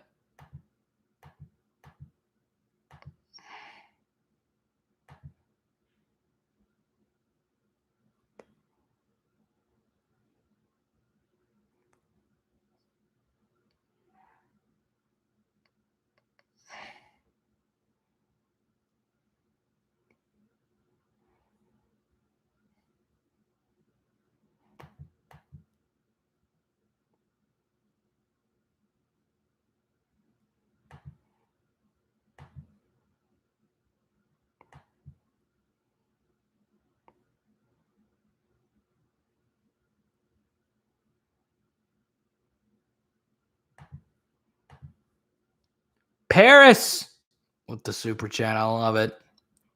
If Flott is not on the field, who takes his position on the field? I like Dwight on the outside. Does Ward move back if Flott is not the answer? Good question, Paris. So here's what we'll do. All right. Let me first give you the intel that we've gained from camp. So Cordell Flott, I believe, was not in the practice viewing for the media. So that could mean a lot of different things. But what we know now is Sage Ryan is working with the nickels. So Sage Ryan is going to get some playing time at that spot, more than likely. So I would think Sage Ryan will get that opportunity instead of Cordell Flott. Instead of Dwight Mclaughlin in the slot. I don't love the idea of Dwight Mclaughlin in the slot. I think he's more of an outside corner. Your slot corner's got to be a very twitchy athlete. If that's the case, I'm down with putting Eli Ricks in the slot and Dwight Mclaughlin on the outside. I'm fine with Dwight Mclaughlin playing the slot some, but I'd prefer him on the outside. Nudie McLaughlin. I like Dwight on the outside. So I agree with you on that, Paris, wholeheartedly. Does Ward move back if Flott is not the answer? That is another good question, Paris. Jay Ward gave LSU a lot of good snaps in the slot last season. And he was, to me, better in the slot than he was at outside corner. Now, Jay Ward did meet with the media yesterday and said he has never played safety before. So here's the thing. This experiment might fall flat on his face. He might not be the answer at safety. You might have to go Jordan Tolles or Cam Lewis or Matthew Langlois or Sage Ryan at safety or Derek Davis Jr. So it's a really good question, Paris. I like Jay Ward a lot in the slot. And, to go back, and you brought this up a second ago about me and having Derek Davis Jr. as a starter in the spring. A big reason why was because I didn't know Jay Ward had moved to the safety position. And if Jay Ward moves back to the slot or as a backup outside corner, then we'll see. There's still a lot of deep cuts there. Ray Darius Jones, Xavier Fountain, all those guys are scholarship guys. I don't know if those necessarily are the answers. Lloyd Cole, I don't know if those guys are necessarily that. And then, of course, you have Demarius McGee, who's new to the team. We don't know a whole lot about him. So, yeah, that's a really good question. I do think Cordell Flott will be your starter. I also think Cordell Flott could be more of an outside corner as well. The slot corner position is really tough. It's also a little bit tougher I do think, in a 4-3 than a 3-4. The position does change some, not a whole lot, from a 4-3 to a 3-4. But yeah, I think Cordell Flott got some bad luck last year. He went up against some really good slot wide receivers. Now, he did get burnt up a lot by those guys. But come on. Kadarius Toney, Devonta Smith, Traylon Burks. He went up against some really good players. So, he's going to be going up against guys this year that are also really good. They're not going to be as good as the receivers he played last season. Eddie Kinnison is on LSU staff right now as a player personnel development. So, Paris, let me know what you think of the slot corner position. I do think Sage Ryan's going to play a lot there. I really do.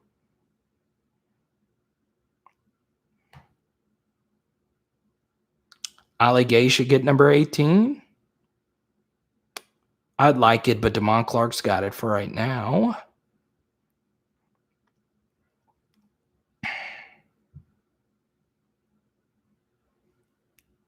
And that's a good point too, Jermaine. Cordell Flott also played with the defense that didn't communicate well.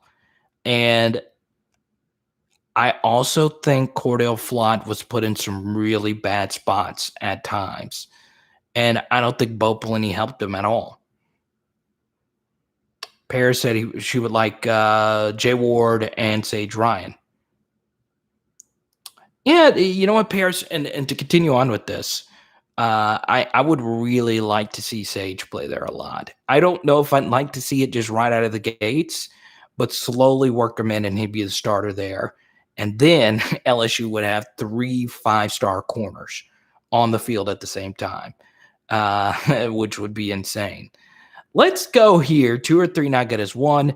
Once again, if you $10 super chat, Kenny Chesney, I'll still answer it, baby. If you recruit a quarterback with the last name Chesney, how bad would the trolling be here? So for those that are new to the channel, 2 or 3 not good as one always likes to troll me with Kenny Chesney stuff because, I used to do country music DJ and I didn't like country music.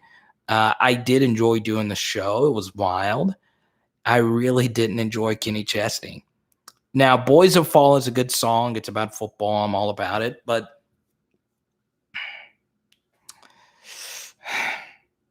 I don't know what it is by Kenny Chesney in particular. The country artists I didn't really get, Kenny Chesney and Eric Church. I never understood it. And my best friend in Baton Rouge is a huge Eric Church fan.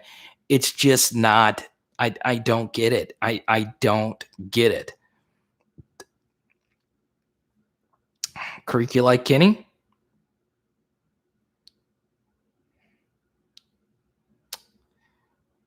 Yeah, I am a cat. That was a mess.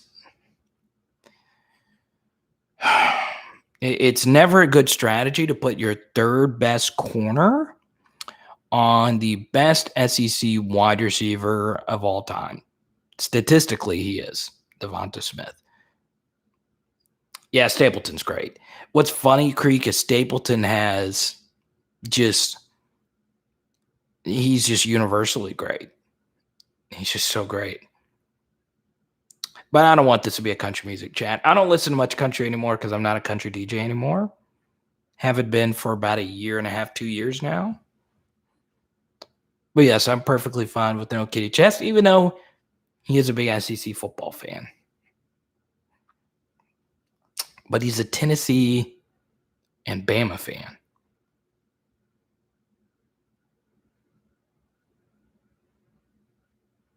But yes, there'd be a lot of trolling. But if Kenny Chesney's son or whoever that would be, 2 or 3 not good as one, if his son was a good quarterback, I don't care if that is your last name. Who cares?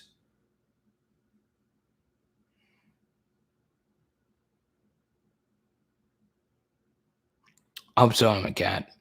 I hope Kayshawn wins the next. I hope he wins back-to-back Biletnikoffs.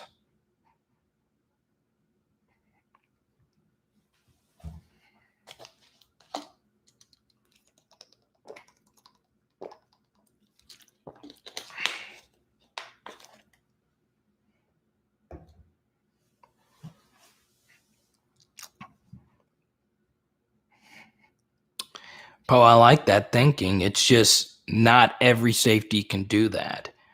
So, like, some safeties are like hybrid type of athletes. Like, if you're a Saints fan, Chauncey Gardner-Johnson is a good safety flex kind of guy like that. But yeah, I think Sage is going to fit in well.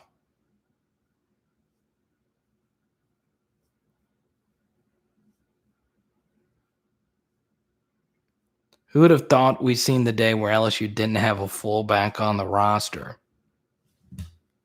Pour one out. I'm pouring it out. Yeah, it's a good question. You think of all the great football. You had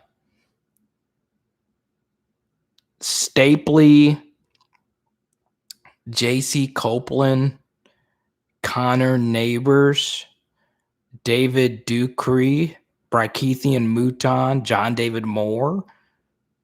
Yeah, lots of fullbacks. That's wild though, right?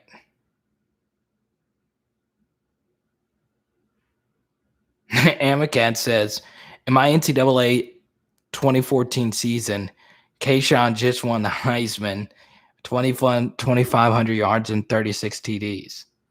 Love it. I freaking love it. All right, guys. I've been bad about this. Let's do a city shout out. Where are you watching from? Let me know. Yo, crib.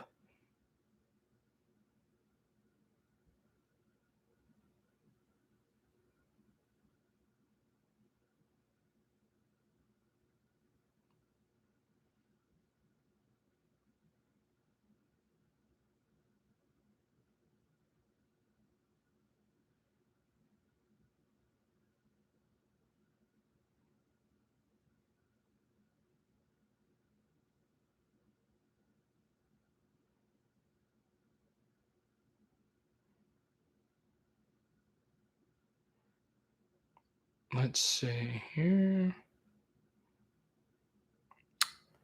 Creek says, my recliner?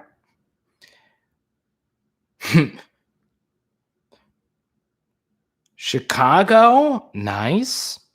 I wish I was in Chicago last week for the National Sports Collecting Convention. I know. I'm a nerd.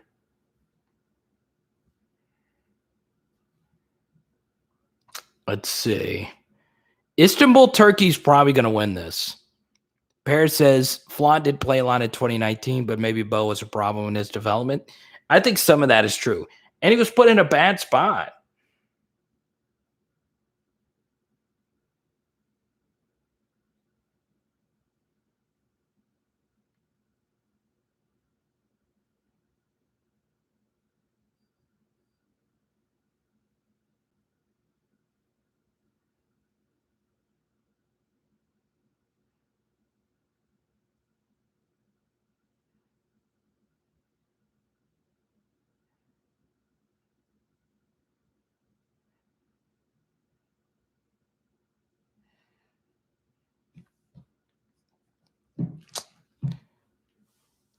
Alan, why are you moving to Birmingham?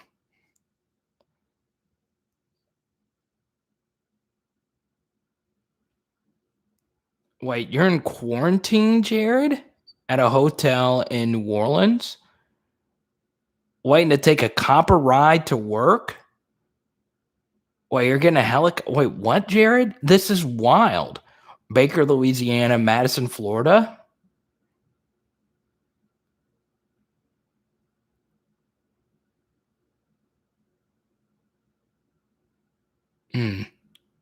Copeland. Speaking of which, I could go for some Copelands right now. Baker, Louisiana. What's good, Aaron? Where is Baker? Off the top of my head. But I agree, Paris. I just think Cordell, you got to allow him a chance to bounce back because he went through a gauntlet last season.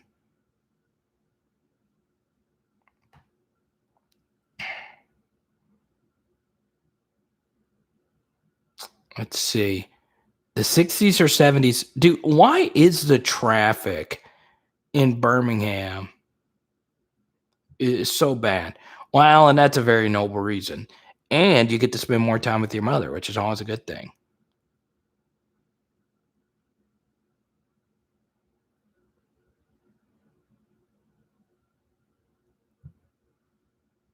Yeah, I'm going to an oil rig. They put us in a hotel for 5 days and test us twice.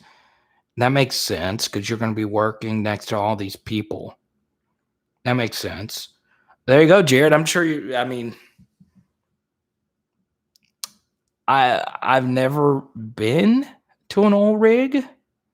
When I did a country music show, I had so many people that listened that worked at oil rigs, and man, it's crazy.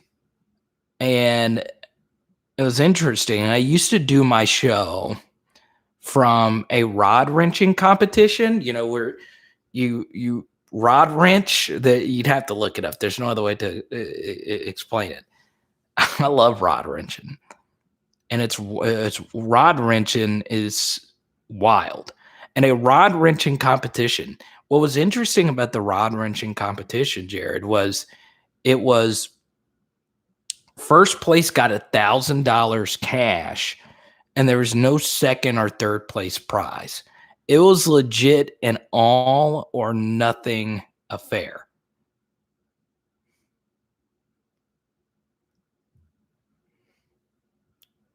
Yeah, it's a big ship. We closed in together, so got to make sure no one. Yeah, Jared, I hope you are safe. Please make sure you are safe. Yeah, bless. There still is a lot of hype on Jay Ward.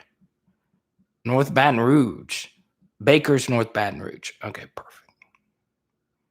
That's right. That's right. Scotlandville area. That's right.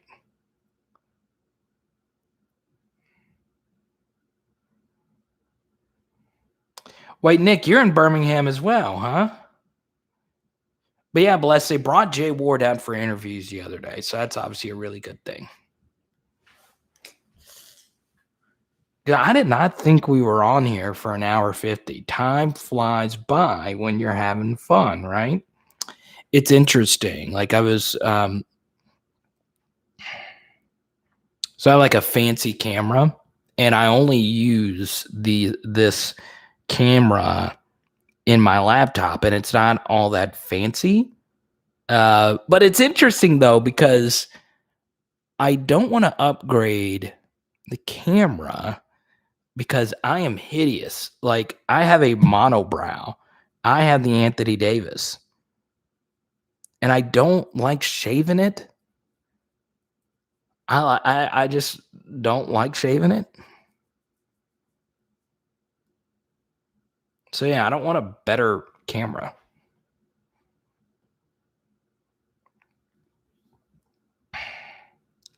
I agree with you, Poe. Got to have a signal. So Jared, are you going to be able to watch the channel from the ship?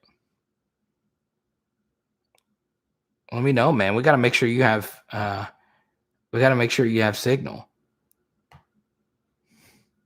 But Jared, do you know what I'm talking about? The rod wrenching. I'm dead serious, Aaron. I don't have video of me doing it. I would do it, and I was awful at it. I didn't know what I was doing. But it's wild. It's absolutely wild. A rod wrenching competition. $1,000 cash on the spot, all or nothing. Whoever wrenches the rods the fastest. And it gets intense when it's $1,000 cash, all or nothing. And where I did the show, people would practice all year.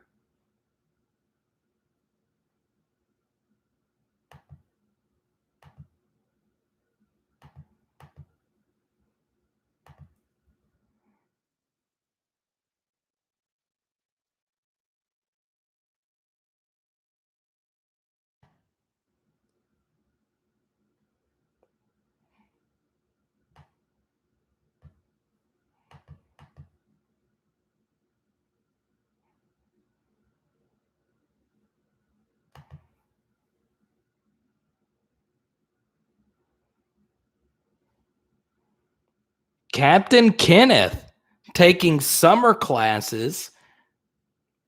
Okay, which one? Round of applause for Captain Kenneth, an 86 on his chemistry final today. That's good stuff. Where's Dotson Hall?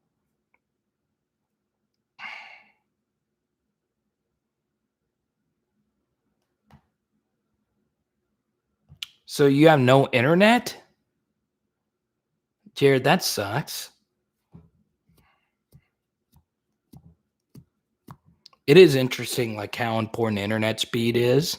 So whenever we moved, like so where we were living, for those that remember that have been around for a while, we were living in a very small like shack, like someone's back house, and it was nice because they provided internet and the rent was really cheap.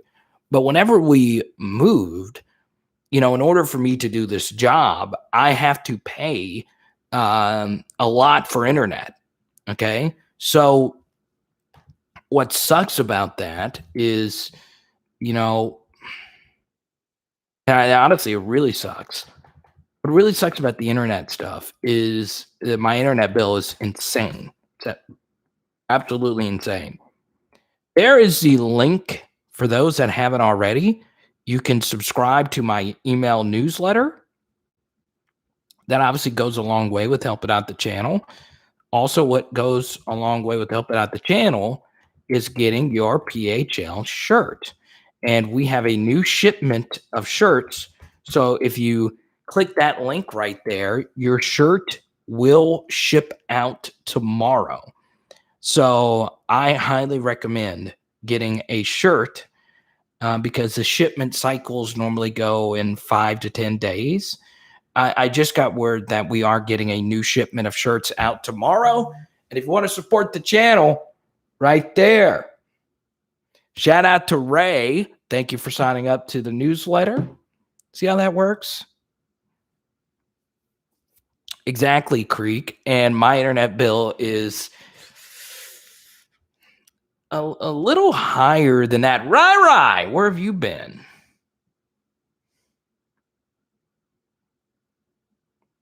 Okay. It's in the quad that has a large grass court. I know exactly what you're talking about. Okay. Yeah. Dang, Dotson had no air conditioning? Really? Rai had a family barbecue in Canada. Really, Rai? In Canada?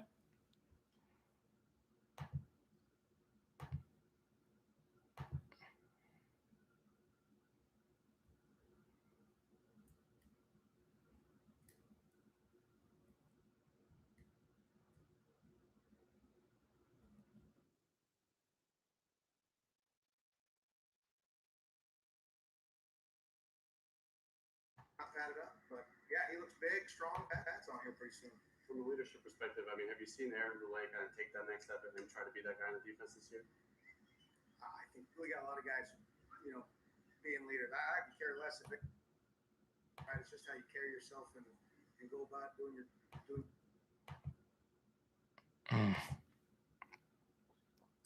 Newsletter. So basically, Jared, it's just a blog that gets emailed to you. Okay. Right there. Right there. Rai with the late super chat. I love it. Let's go. Let's go, Rai. Let's go.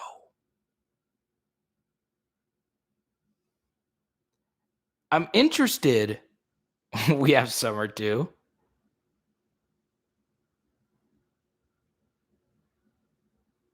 Oh, Clinton Cheryl, I did not know you had it. I really did not know you had the Rona. I'm glad you are better. And you guys,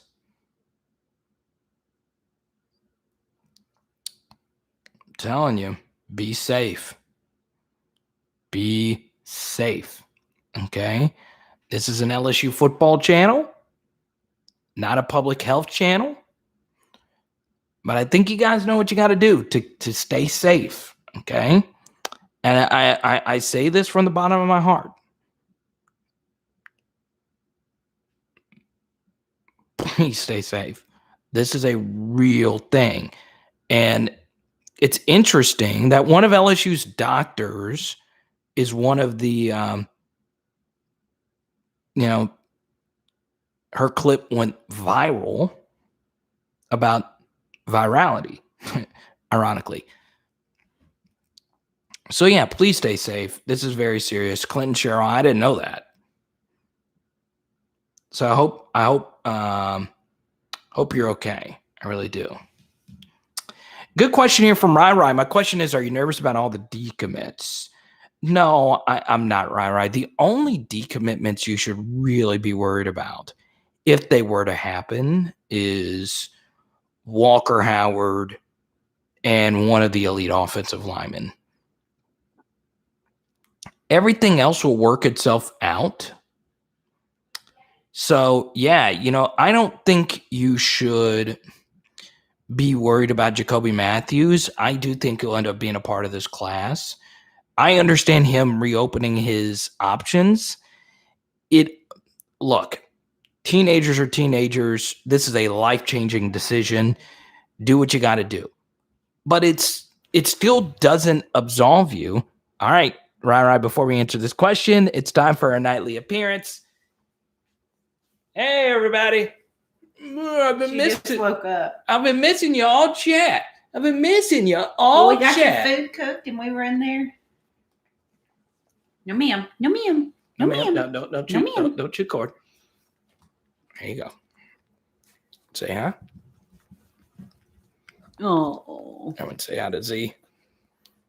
Azariah Thomas.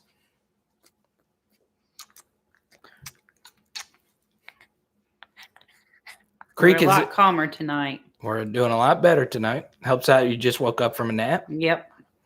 I love you so much, Z. Guys, I was thinking about Booger this week. I almost had a few bad had a few bad spots. But Z's getting better. God, I love you so much, Z. She weighs a whopping 4.5 pounds. She's up to 4.5, guys. Your two youngest sons just got over it, Aaron. It's serious, man. So I'm not going to lie.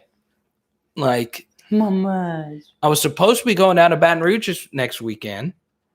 Haley too, but I don't know if we're going to be able to go. I'm not going. I've made that choice. We'll go stay with me. Robert! King Robert's here. Nice. Y'all are getting a good view of her tonight. Dang, y'all are getting a lot of Z footage today. But yes, Ryan, I wouldn't worry too much about it. Jacoby Matthews will be a part of this class. I wouldn't worry about the AJ Johnson thing. I also think there will be a few more guys that decides to not be a part of this class, or LSU will decide to not have him. So King Robert is here. Everyone tell Robert, hey, he's fighting the big C in Houston. Robert Wood joined the chat right when Z came in. All good things just coincide. Look at her. Here, let me hold her for you. I love holding her. But she looks uncomfortable. She's fine. Now y'all can see her. Hey, everybody. Everyone say, hey. What are you doing? Big Al Carter has been replaced. Huh? Look at that face. Look at her. No, ma'am. So tonight we're doing lobster rab tonight. Let's go. Oh, crap. What happened? Drama. Oh, you got drama? Yeah. Maybe you got to close the door so Z doesn't run back in here. Come back and close the door so Z doesn't run back in here. Hold on 1 second. I got to check Carter's door. He's doing a lot. Stay strong, Robert. Sorry. Okay. Robert, I know you're a big, and we talked about this earlier this week. Robert was a big Miles Brennan fan, and I hate it. I hate it, Robert. I really do. But yes, Ron, right, to continue your super chat. I've got to be honest here. All right.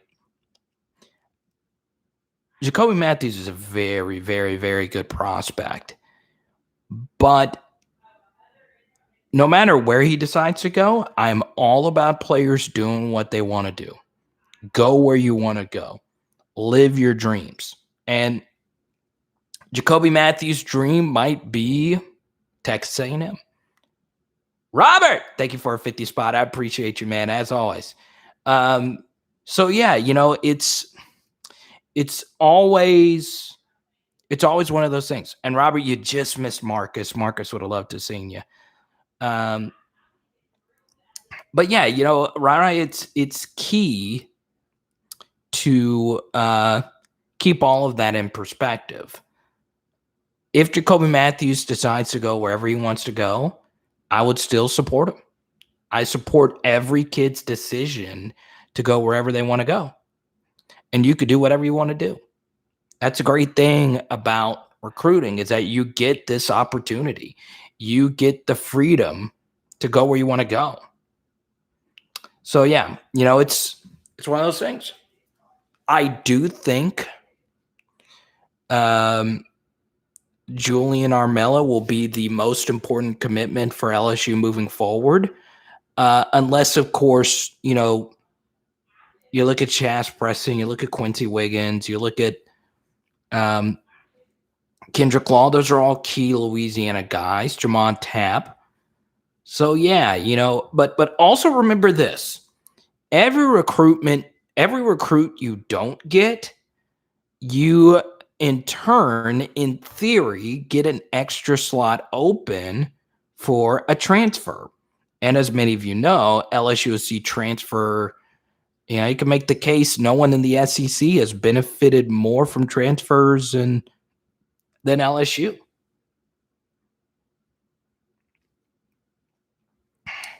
But as Aaron points out, I keep it football.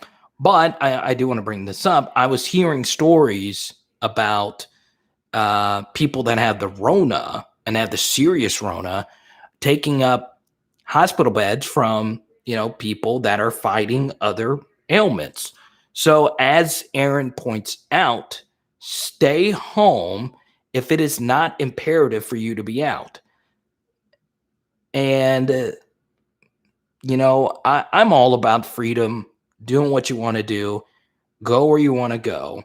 But a good question you always got to ask yourself is, when I'm going out, is what I'm doing necessary? I think that's a better question. So for this next weekend, the Master Blaster's here. So like for this next weekend, I think about people like Robert.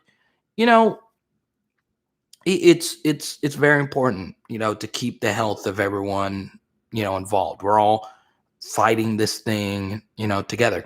Tony, your bands should be in the mail. Let me know if you got your bands yet, Tony, because I think I actually shipped your bands out the same day I shipped JJ's bands out, and JJ was wondering when his bands were coming in. But yeah, JJ, I hope you get your band soon. I'm starting to get worried about that as well. If not, I'll just send you, some more. You haven't received yours yet either? Okay, good. So that makes me feel a little better. Well, I'd rather you guys have them. Rai, you haven't gotten yours yet? Well, I didn't check. Rai, I probably should have checked this before I sent them out. So everyone that's ordered bands, I've already sent them out.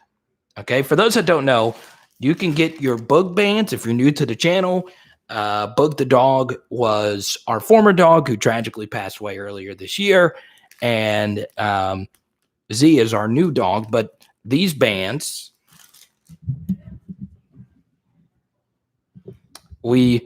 these bands are for you guys to commemorate Bug while also supporting the channel.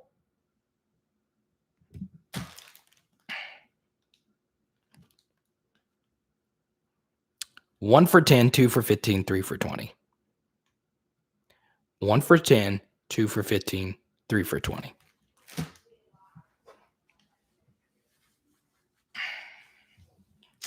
I have heard that, Big Al. And part of me thinks that's actually a smart thing to do, right? Once you commit, why are you visiting other schools, right? You've committed to that school. So I do think the honorable thing to do is to decommit, right? I also do believe in the players having freedom of doing whatever they want to do. But, as Amacat points out,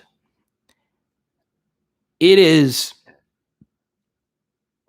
not as big of a deal anymore if a player backs out of a commitment on the last day, because that slot opens up a guy for the transfer portal.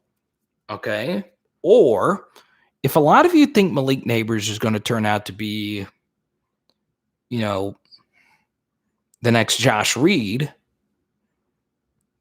Malik Neighbors is in this class because JoJo Earl flipped to Bama on the final day. So, it's not a zero-sum thing. Oh, did I use that right? Anyway, it's not the end of the world if recruits flip on the final day anymore.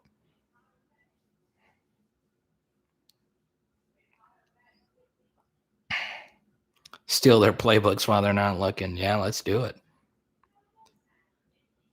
So yeah, once again, Robert, you get to pick the next question. I know you're more of a sit back and laid back kind of guy. I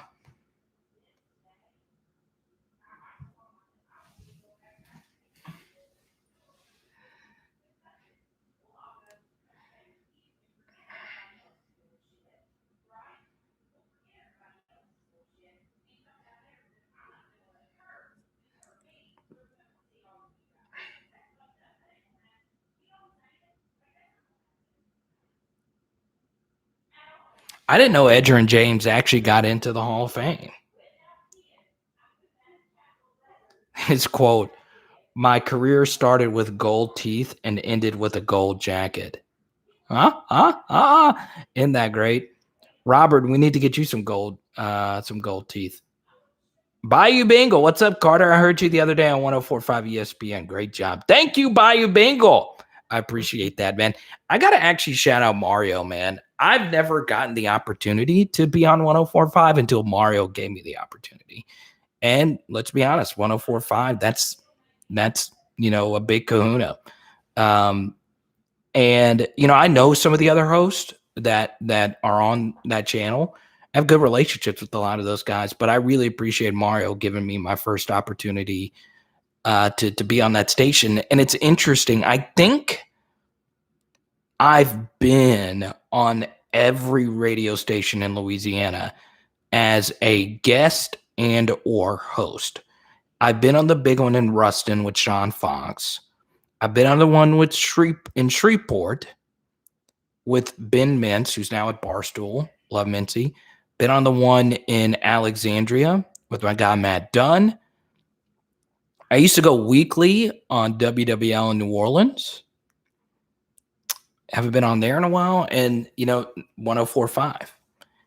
And I love it. Radio's my background. That's what I did my entire life before I started this. Robert, you shouldn't get too worked. I really do feel this way. You should never get too worked up about any player. I'm dead serious. That is the brilliant thing about football. And this is part of and this is what is very interesting about recruiting is we do get too worked up about player X going to school Y, right? We really do. I mean, think about this. LSU has lost a lot of really good players that they had committed or they think that they were going to land to Alabama. And they still won a national championship, right? This is not basketball where losing a 5-star really is a seismic shift of the needle. It's just not the case in college football. I mean, it's just not the case. And that's what makes college football great is there's not too much weight on the shoulders of one recruit's decision. So it's very key. It's very key to not let it. And Robert, I used to be this way too. I used to be, trust me, I was really hurt when Patrick Surtain did not pick LSU. Okay. Like that was such a key commitment for LSU. He was a 5-star DB. He was an out-of-state guy. He was a corner from Florida. We were all over it from the get-go. Corey Raymond did everything he could. We had gotten so many 5-star DBs from Florida. And he chose Alabama. And not only did he choose Alabama, he turned out to be spectacular at Alabama. He exceeded expectations. He was a top 10 pick. And LSU still won a national championship during that span. So whether it's Jacoby Matthews, whether it's Miles Brennan or whoever else. Now, if Max Johnson got hurt, we would be in a lot of trouble.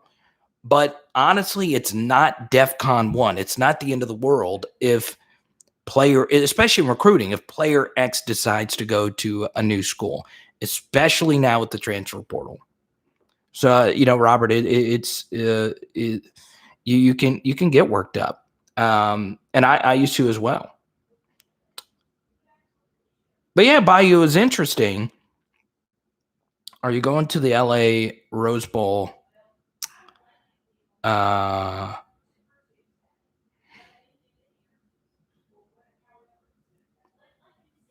After 2-5 happened and we got Jamal Adams.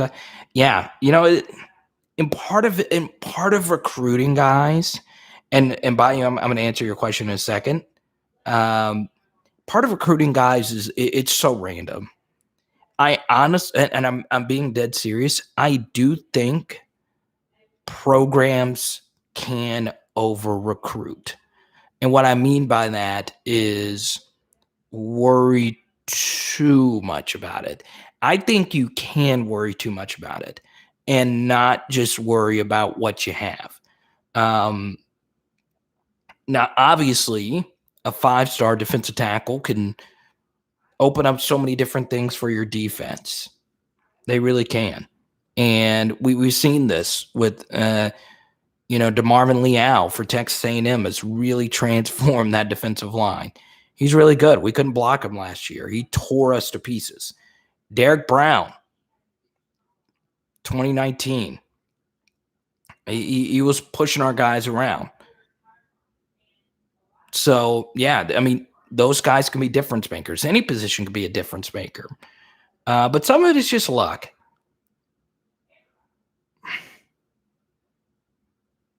Yeah, Creek. You want to know why? And let me answer Bayou Bengals question first. And Robert, if you have any more questions, hit me up. Carter, are you going to the LA Rose Bowl for the game? You know what, Bayou Bengal? I've shared this story before. I think you're new to the chat. I am not, but I highly recommend people do go because the Rose Bowl is great. But now I don't think I can. And I said it at the time if you can, spend your money and go. But I also said at that time, we have no idea what's going to be the case at the time. So I said at the time, go, because I got to cover the Rose Bowl in 2018. So it was Ohio State and Washington, and it was great. I got to fly out to Pasadena. It was cool. All of it was just so great. And, the Rose Bowl is beautiful. It's the coolest college football stadium in its simplicity. And I'm not going to lie, it's beyond spectacular. And it probably doesn't mean as much to me as like some of our older viewers that grew up with the Rose Bowl being the thing. But yeah, I wish I could go Bayou Bengal. It would be nice to see LSU in the Rose Bowl. I think that alone is worth the trip, but we'll see. Bayou, are you paying for my trip? I'll go if you want me to. Yeah, Creek. I don't get too worked up. I used to. I really do. The last time I really got worked up over a loss was the Arkansas game in 2007. Okay. I was a freshman at LSU, so my emotion was at an all-time high. And I grew up in Arkansas. So when I was a freshman at LSU, all my best friends were freshmen at Arkansas. So that loss was really bad, really, really bad. I remember leaving the stadium and I was with my best buddy, Thomas. And once my little Nokia brick, might be showing my age there. Once my Nokia brick got service again, my phone blew up with messages from Arkansas fans just trolling me. I never felt a lower low in my life than that game. So after that, Creek, I just didn't allow college football games to work me up. even my beloved LSU Tiger. I've dedicated my entire life to this team. And, it hurts a lot to see them lose. Last year hurt a lot to see all of that happen. But I always say this. When you win 3 national championships with 3 different head coaches in a time period where only one other team has won more national championships than you feel really blessed. You really do. Noah, welcome to the chat. I don't know if you're new, Noah. Welcome. You think Walker will be a week 1 starter? So, Walker Howard? I don't think Walker Howard pulled the Quinn Ewers. It would be nice for Walker Howard to pull the Quinn Ewers and join the team now. I do not know if that's in the cards or not. Let's see. Is there another Walker on LSU? Brian Thomas Jr. is out of Walker High School. Next year. Good question. Good. Noah, welcome to the channel, first off. Second thing is no. All right. And there's 2 reasons why. I do think Walker Howard will end up being the best quarterback LSU's had since Joe Burrow. I think he's really that good. I think he has a higher ceiling than the 2 guys that LSU currently has, and I like the 2 guys a lot that LSU currently has. But Walker Howard does a lot of things that I like a lot. I had a whole Walker Howard week in late July. I'll get that. I'll pull that up for you really quickly. I haven't talked a whole lot about Walker tonight. I love me some Walker Howard. Let's see here. Videos. Pull this up. And let me pull this up for you. Noah, you're new to the channel. And there you go. So that was my first Walker Howard film study. I also did a part 2. And I think Walker Howard's really good. I don't think Walker Howard I don't believe in true freshman quarterbacks starting anywhere. I think it's bad for their development. You look historically at LSU quarterbacks. Every LSU quarterback since 2000 that started year 3 or later in their college development turned out to be great. Every LSU quarterback that did not start, that started before year 3 of their development, didn't work out. It is a 100% correlation. So your age does matter when it comes to playing quarterback. Now, could Max Johnson change that? He is the full-time starter in year 2. Well, he would be the first full-time starter in year 2 of his development that turned out to be really good. I hope he is. I hope that stat changes this year. So yeah, I think it's good for Walker Howard to sit a year and then year 2 or year 3 start his development. But thank you, Noah. And if you want more Walker Howard chat, there you go. And Robert, I know you're a big Miles guy. You feel so bad for Miles to work so hard and to get messed up right before the season kills you. And the man was so patient, but maybe it's just not meant to be. Sometimes we still don't know exactly what happened. Christian Garrick, who's really plugged in, said it was a flip-flop caught in a fishing deck and he tripped and landed on his, I don't know. Whatever it may be, I do feel bad for Miles. But Cliff brought this up a little bit earlier. Your best ability will always be availability. And, it sucks. It sucks.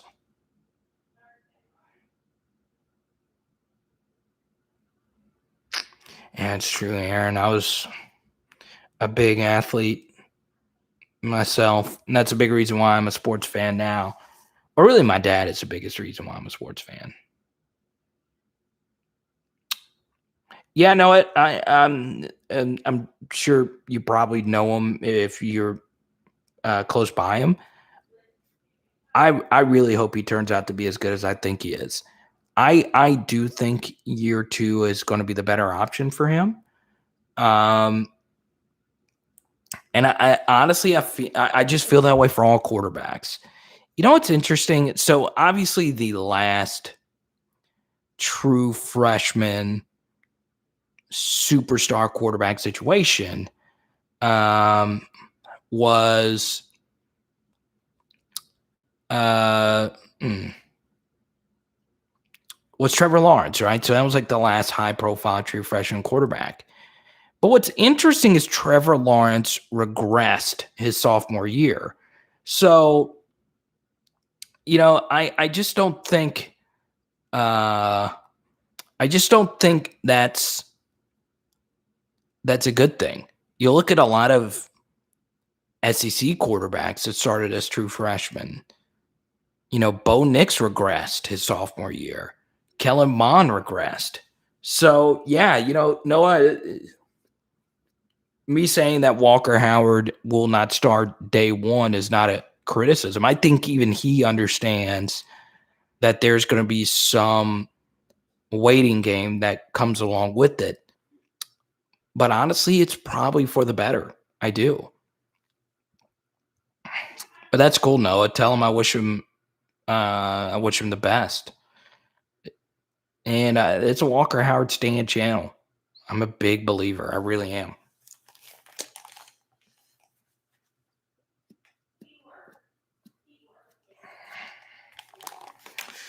You also look at Walker Howard as well. What's also very interesting about him is, you know, this was his first year.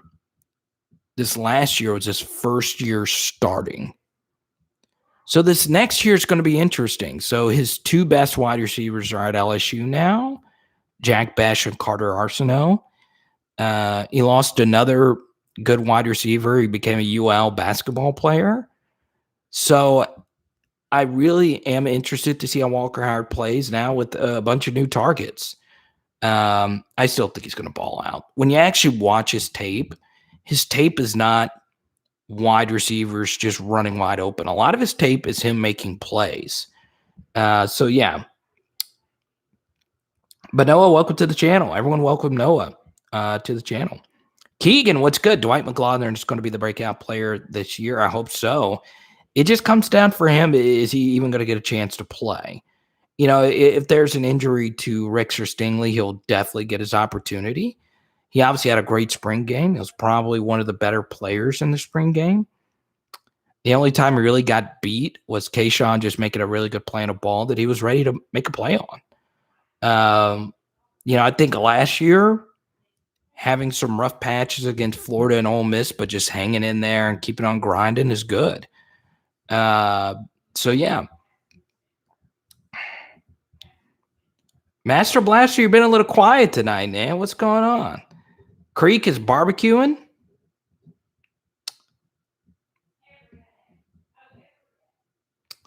Wait, there's 2 different Noahs. Wait, Noah went from a female doing fish lips. I think it's kind of hard to see the avatars because they're smaller. Tony was driving tonight. The Master Blaster was driving. And then Noah turned into an NFL player. Is that Jared Allen, your avatar? Is that who that is? Or is that Gardner Minshew? Noah changed my profile pic. It was my teacher. Well, then why was your teacher your profile pic? Huh? That is random. Either way, Noah, whatever your profile pic is, welcome to the channel. As long as it's not something that would get me demonetized. That's so interesting. But Noah, you do. I hope you feel welcome. Yeah, Jared. It is interesting. A lot of you don't have profile photos. I like actually seeing your face. I do like seeing y'all's faces in the profile photo, or your dog. Dogs are actually better. So Creek is doing it right. Okay.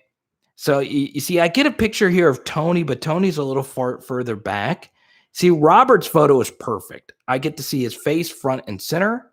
So, Jared, I think you got to go into your Google account and change your photo that way. I think that's how that works. I like seeing photos. The one thing I don't like seeing on people's photos, all right, I obviously like an LSU logo. I don't like people having just random logos of things.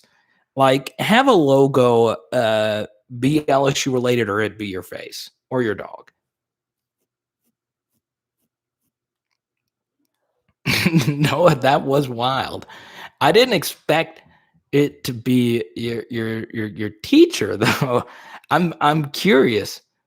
Yeah, Tony, you sent me a photo, so I wish that was your actual photo so everyone could see it.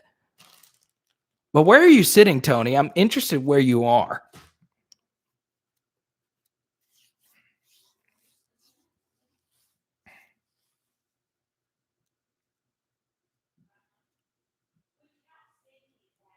Reed, do you have any idea what happened with AJ Johnson and Newman? Honestly, I really don't care. In high school, people do whatever. The Master Blaster's home now. I know, Jared. It's confusing. It is kind of confusing to change your. I wish it was a little bit easier for you to do that.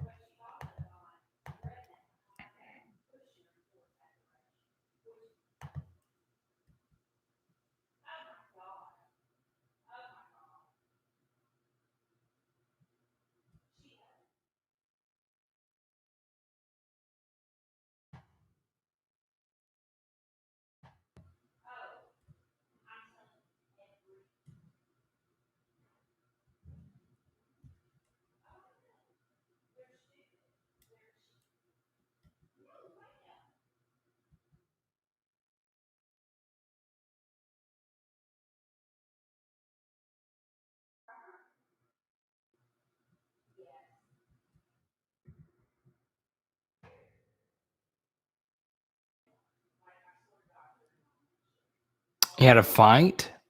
It must have been bad.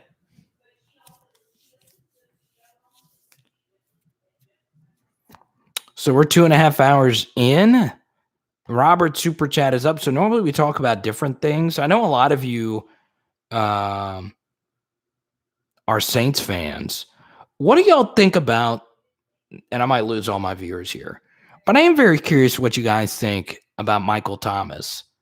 Like, I read that story today from Jeff Duncan, and I know Jeff not too well, but I know Jeff pretty well. That does seem so crazy. So for those that don't know, and I'll tie in LSU with this. At my last radio job, it was so miserable. I was so miserable at the end of it. I still kept in contact with my superiors, right? The Michael Thomas thing is so crazy to me that he ghosted. If this is actually what happened, I did lose 5 viewers. Let's just say Keishon Butte got hurt and, he rehabbed somewhere else, and Ed Orgeron called him and said, and Keishon didn't pick up. And then Mickey Joseph called him, didn't pick up. That is so wild to me. So I just like Michael Thomas, who for a majority of his Saints career has been a team guy, has played through injury, has done a lot of good things for the community. Why would you not pick up the phone from the Saints organization, which has been very player friendly? So the whole thing is very fishy to me. I'm interested to see how this works out.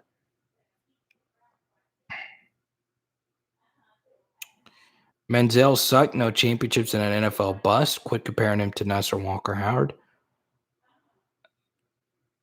Manziel didn't suck. I'll take this back. In the context of LSU, he sucked. Manziel sucked versus LSU. Was Johnny Manziel, okay. Johnny Manziel deserved to win the Heisman. But is he an all-time great quarterback? No. I could argue out of all the quarterbacks who have won the Heisman since Cam Newton, I would take nearly all of them over Johnny Manziel. Like, I really would. I would take nearly all of them. I would definitely take Lamar. I would definitely take Joe. I would definitely take Cam Newton. I would definitely take Kyler Murray. I would probably take Baker. Mariota, yes. I would take Mariota. Jameis, maybe. That would be a close one. But I'm serious. I think of the Heisman Trophy winning quarterbacks, and that's just the Heisman Trophy winning quarterbacks. I would also take Deshaun Watson over Johnny.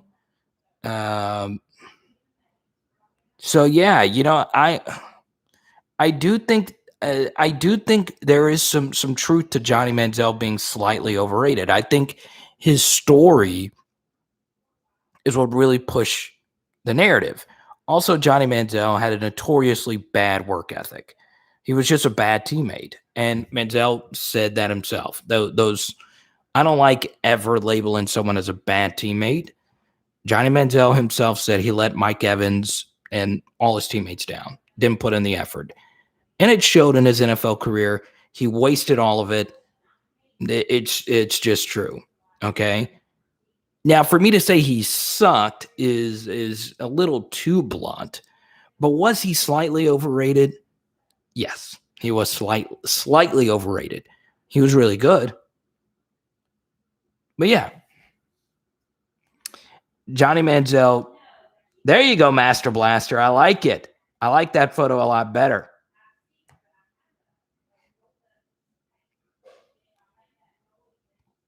The Master Blaster got home and changed his photo. I love it. Let me pull up the list of Heisman winners. Okay. Let me pull this up.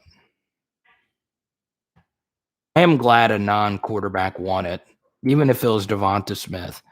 Okay, I would take Joe Burrow over Johnny. I would take Kyler Murray over Johnny. Statistically, Baker Mayfield is one of the greatest college quarterbacks of all time. I would take him over Johnny. I would take Lamar over Johnny, absolutely. Marcus Mariota and Jameis Winston are probably a little closer. I think Mariota was better than Winston. I would probably still take Jameis over Johnny.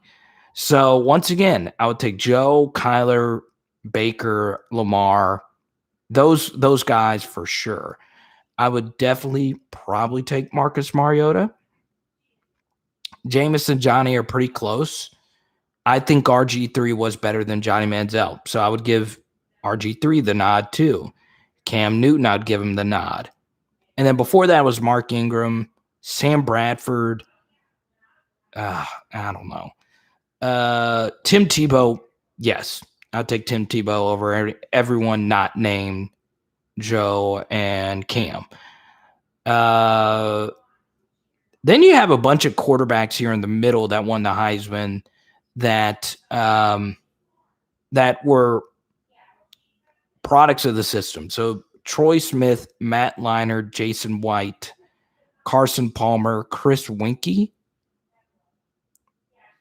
Then you get into the early 90s, Danny Warfel, Charlie Ward, Gino Torretta, Ty Detmer, Andre Ware. Vinny Testaverde won the Heisman. Doug Flutie. Pat Sullivan won the Heisman. That's right. I forgot about that. I did not know. I knew Gino Torretta won that. I did not know Vinny Testaverde also won the Heisman. That's pretty freaking wild. But yeah, Manziel was really good. And obviously, if LSU gets Manziel out of Walker Howard, that's really good. I don't think Walker Howard plays like Johnny at all. I think Garrett Nussmeier is far more Johnny than Walker Howard. You would take every one of those names over Johnny?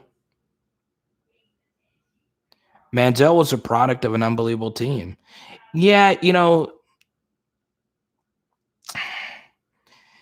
can make a case. Let's see. You can make a case that Mike Evans was the best college receiver with any of these quarterbacks. I don't say that with Joe Burrow because I think Joe Burrow made those three guys as much as those three guys made Joe Burrow. But when you go back and actually watch Manziel, so many of his throws were just jump ball to Mike Evans. Okay, Lamar was an alien. He was his own thing. But yeah, RG3 and Cam were both just so freaking good, man. I do think, though, it might be my bias, I do think that Heisman voting should have been a little bit more to our guy, Tyron.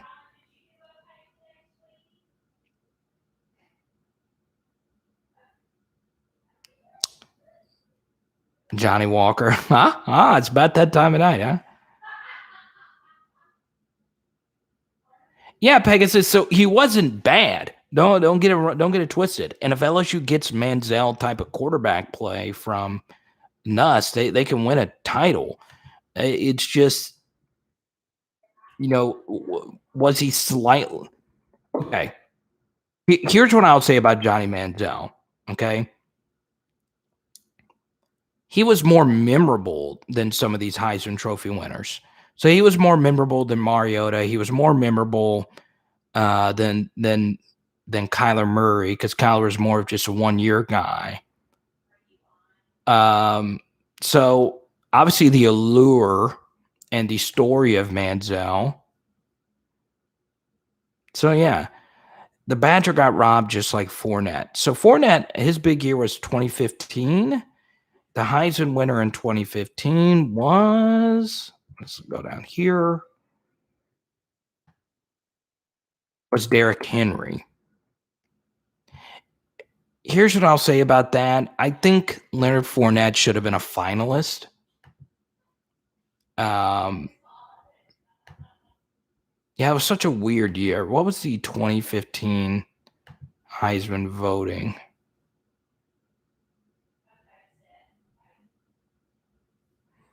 Let me pull up the Heisman voting for 2015.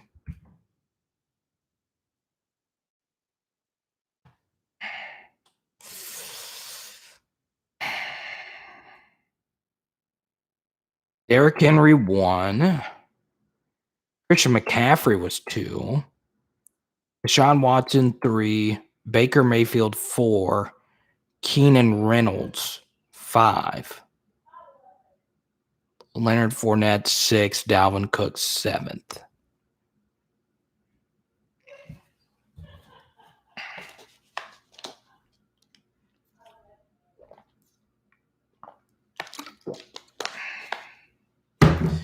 Yeah, look. Good super chat here, Tony.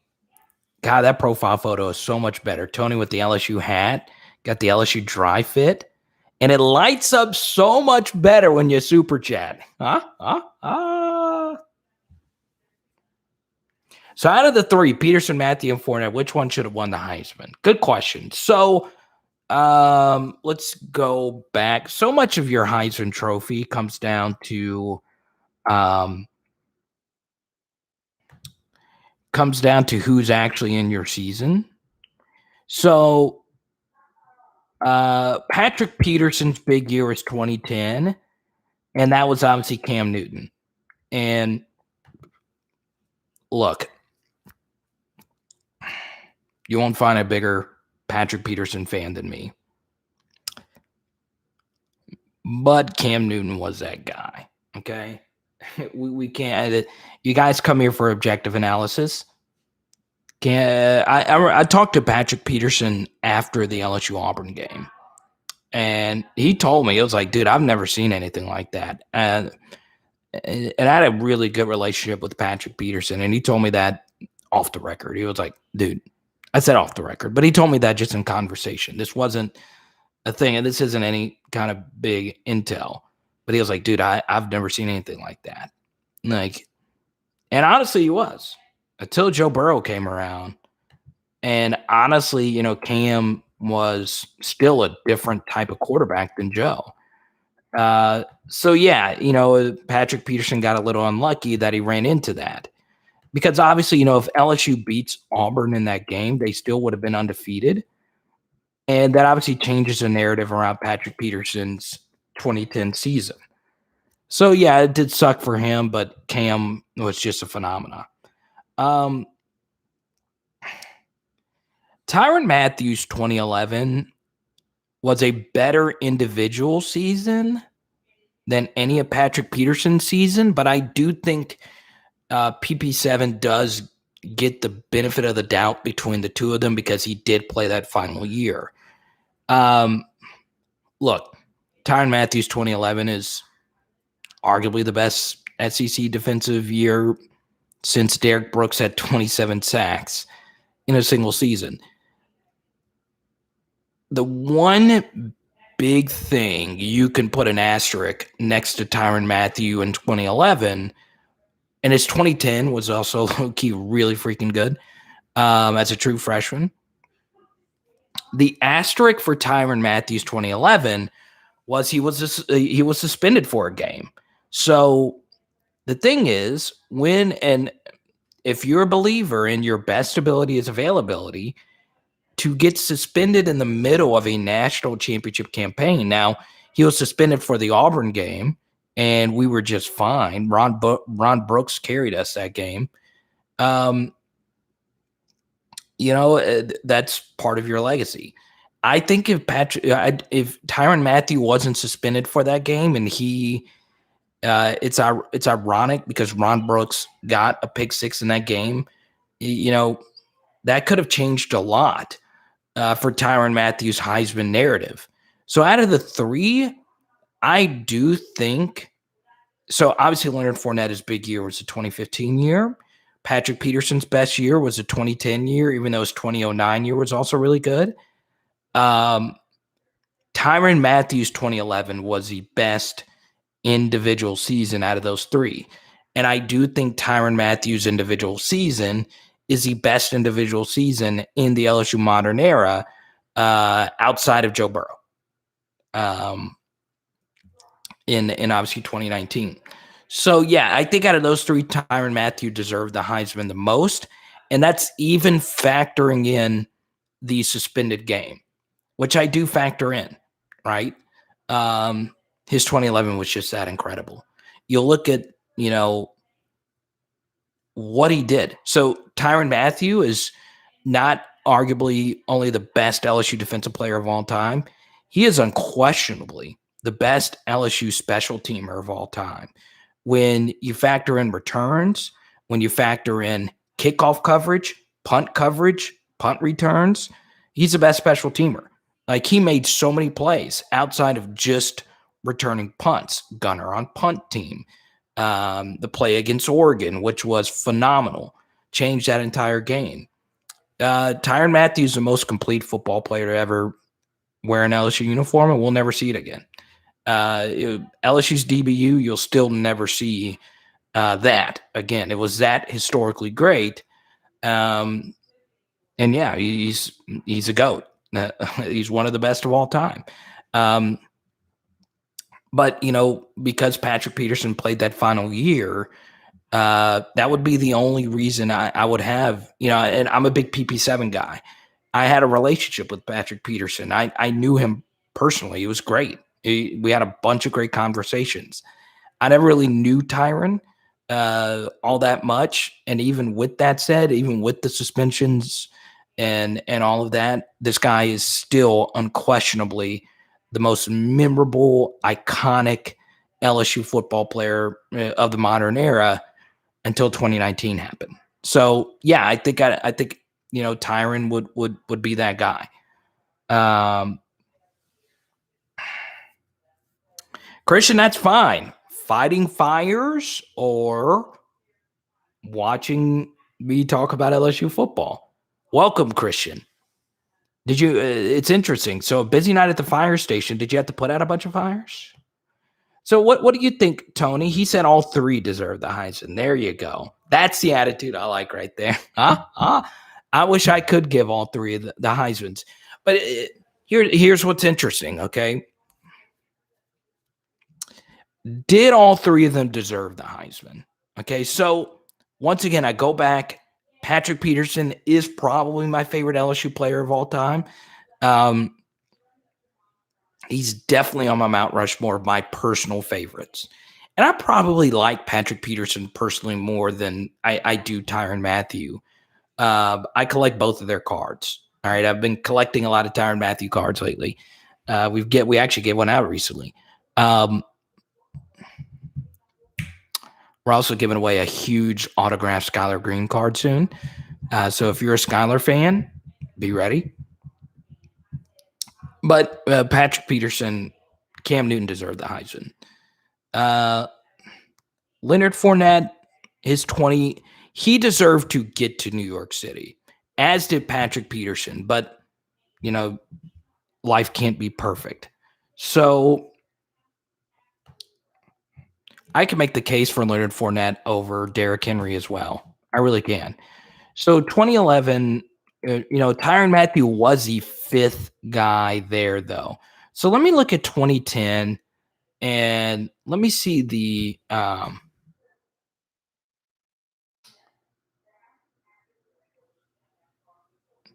Patrick Peterson didn't even end up in the top 10.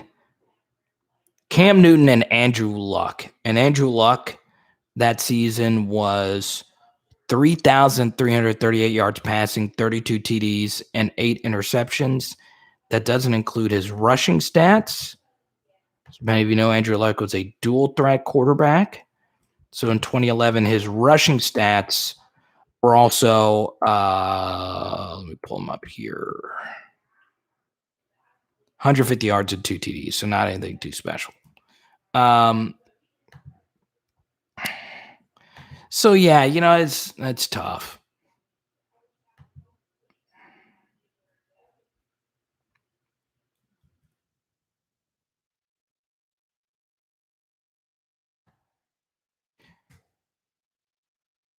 Andrew Luck finished second twice. 2015. Fournette definitely deserved the invite. You can make the case that he had the better season than Henry and McCaffrey.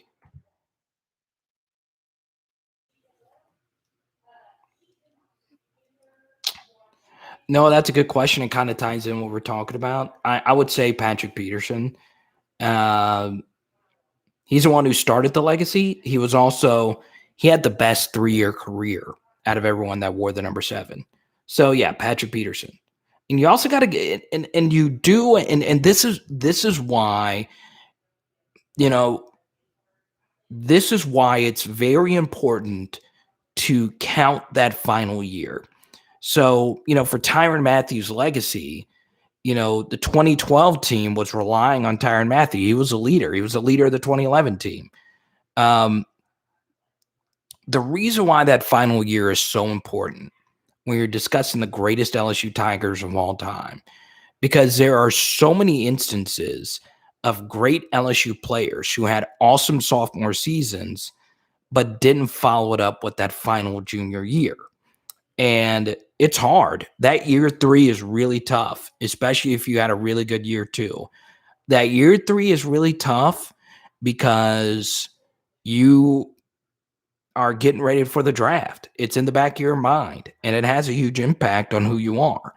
So that's why, Patrick Peterson, Jamal Adams, and Devin White, all 3 of those guys knew going into their junior seasons that they were going to be first-round picks, and they still went out and exceeded the expectations that was so sky high for them going into the year. So, that's why, that last year does mean a lot. And that's why, I would say Patrick Peterson's best.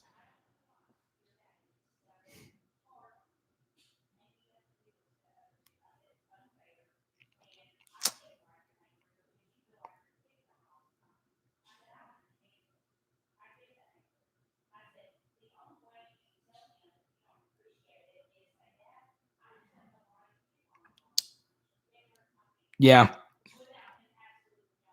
Yeah. I mean, and honestly, Patrick Peterson just started a lot of things at LSU. He really, so he started the number 7 tradition, but then DBU wasn't DBU before Patrick Peterson. Now, there were great defensive backs before Patrick Peterson. And this is one of the few times where, my inside information and being around the program and showing up to the media sessions, Patrick Peterson just changed the entire attitude of that team. So, the DBU and the number 7 thing probably is not what it is now without Patrick Peterson. Micah, this is a good question. Tyrann Mathieu versus Oregon or Tyrann Mathieu versus Georgia? That is a very complex question. I'll tell you this. I think in the Georgia game, LSU had like 1 first down in the first half or something like that. So I'm not sure if we win the Georgia game if we didn't have Tyrann Mathieu have that incredible punt return that shouldn't have counted. He did release the ball before he crossed the end zone, but who cares? So, yeah, I would say the Georgia performance with those 2 iconic punt returns. And the second punt return where he didn't actually score was the better of the 2. And that's still the most entertaining punt return I've ever seen an LSU player have at that high of a stake. It was crazy. It was so wild. And, it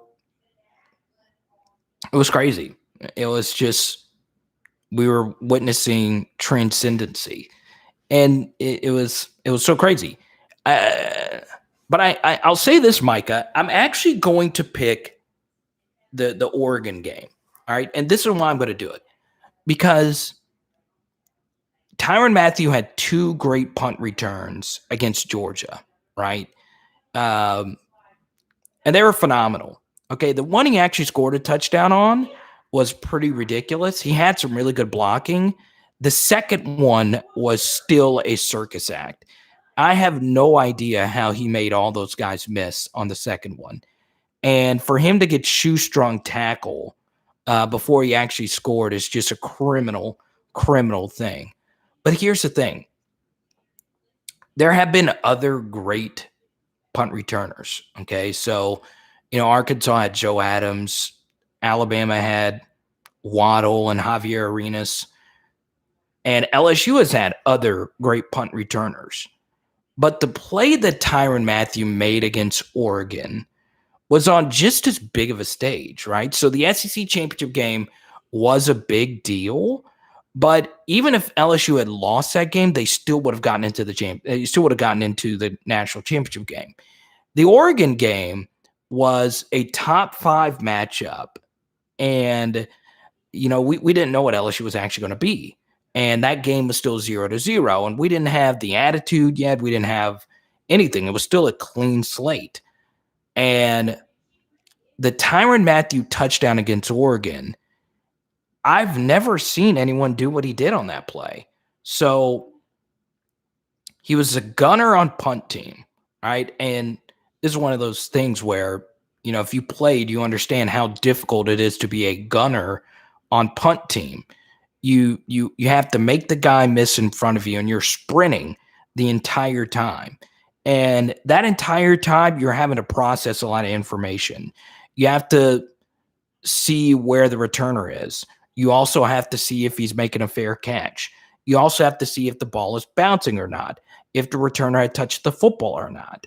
So to process all of that information, find LaMichael James, poke the ball out, pick it up cleanly, and run it into the end zone smoothly. I don't think I've ever seen anyone make that play. So you can make a case that the Oregon play was just as iconic. And I'll tell you this, the Oregon play was also far more unique in that aspect. So I'm actually going to go with Oregon. I'm gonna go with the Oregon play. The Georgia punt returns are still ridiculous. So he had a better overall game against Georgia, but the Oregon play it still defies logic. It looks so easy. It looks so random, but I maybe one of you could look this up tonight. I'm going to be too tired after a 3-hour live stream. I don't know. Hit stick. It's crazy to think we're entering one of the first times in LSU football history where we'll have elite QB play secured for the next 6 or 7 years. And Christian, we have 2 Christians in here. So Christian, I hope the firefighting went well tonight, Christian Butte. And the other Christian makes a good point about Tyrann Mathieu versus West Virginia.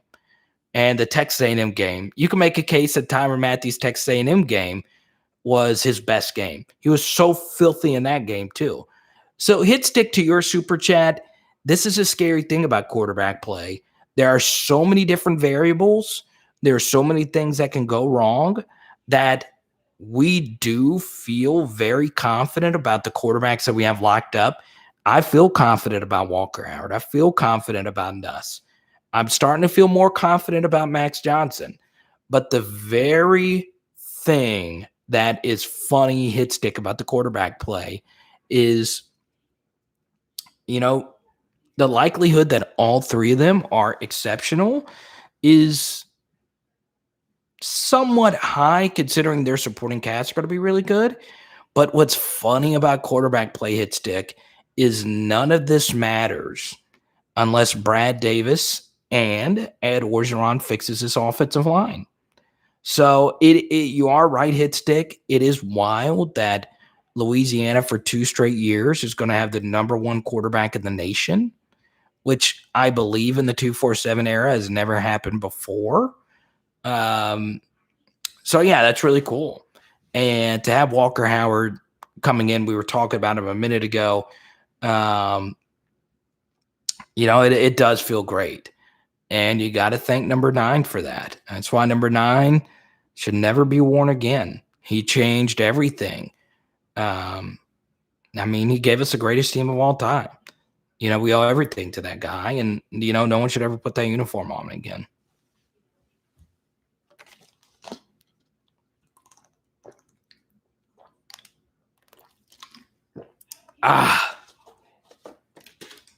Hit stick, what do you think?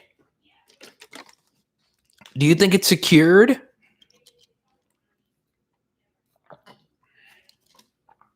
I would like to think so. I'll tell you this, hit stick, there could be one disaster scenario.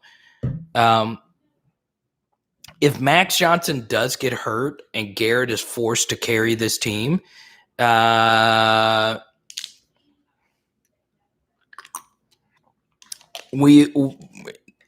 could change some things.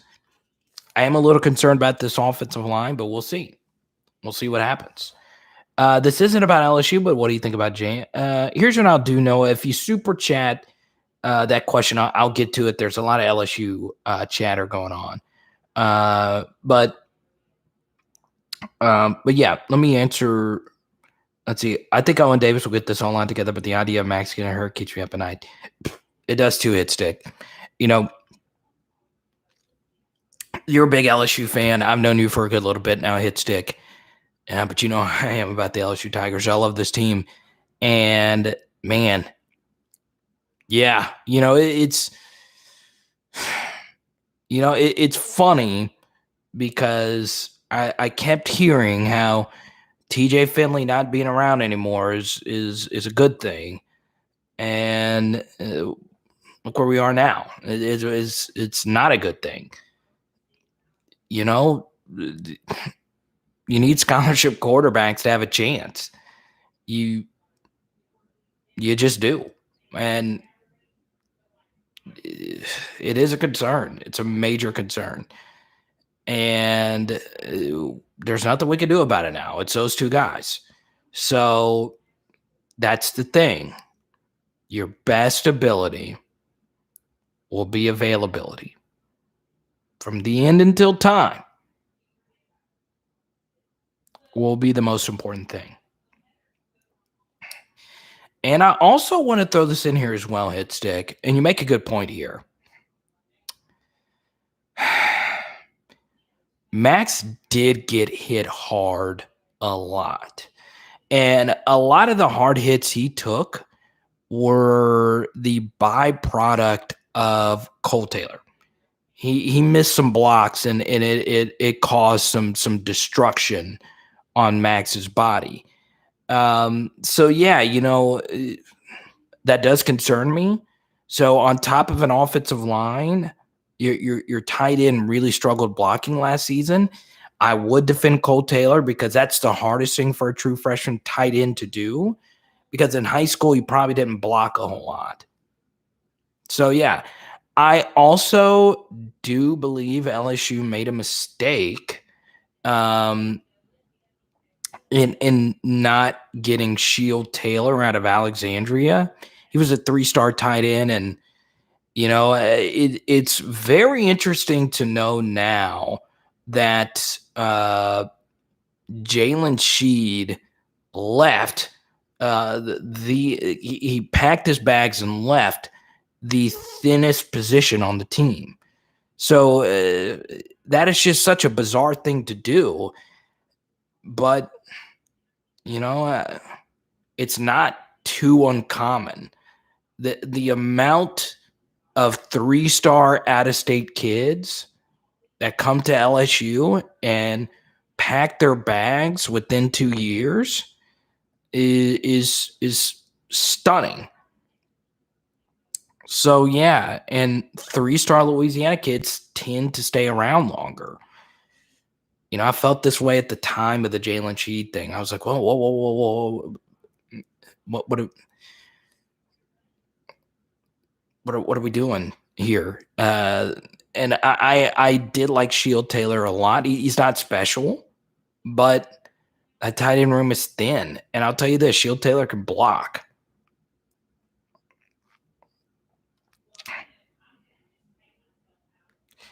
Yeah, Max doesn't make the game-changing mistakes. True to a certain extent. Now, TJ made more disastrous mistakes. I would agree with that. But, Max had some misses as well. They just weren't disastrous, like you said, in TJ's case. But yeah, there's a lot of things Max needs to clean up. And we talked about it this week. But then again, it goes back. True freshman quarterback should never be playing. And that's why, it's important for your starters to actually be healthy. What's up, Juwan? Good to hear from you, man. Yeah, no, I have no idea about Jameis Winston starting. I wish him nothing but the best. I think the bigger story there is Marquez Callaway. Can he be that number one guy? They're going to need him.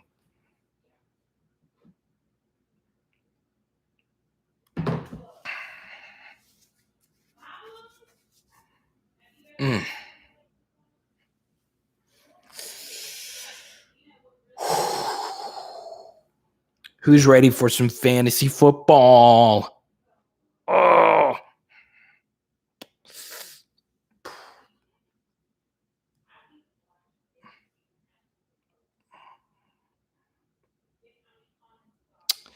Yeah, Joanna, I hope so.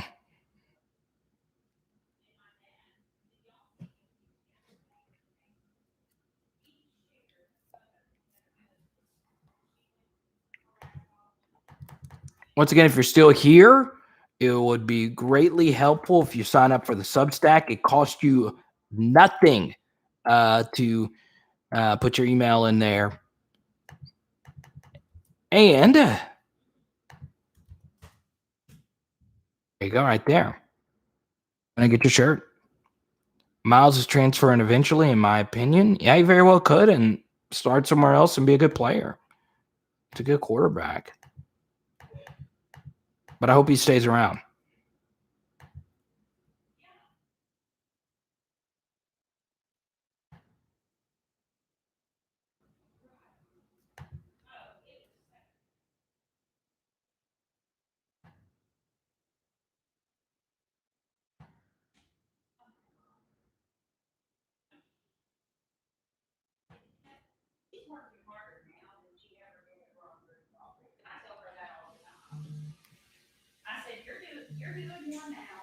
Boom. I think we just got 2 signups. There you go. Roger, you son of a gun. Roger just hooked me up with a very nice Venmo. So, yeah. You signed up for the Substack, Tony? There you go. That's my guy right there. Roger and Tony. I can always trust on Roger and Tony for keeping a roof over my head. You guys are always in my corner, man. I appreciate you guys. Really do. And I appreciate you too, Hitstick and Micah. Let's see.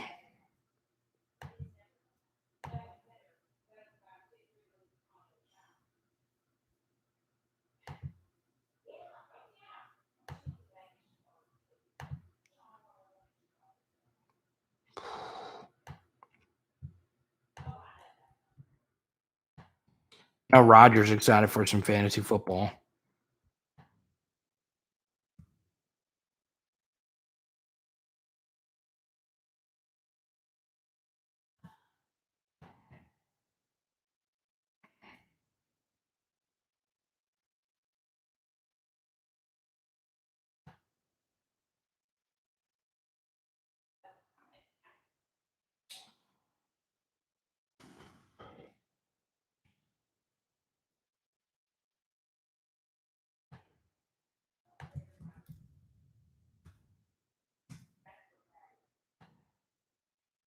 I appreciate you, Master Blaster. Wait, you need to get some manscaping done or some rubber bands for those dreads?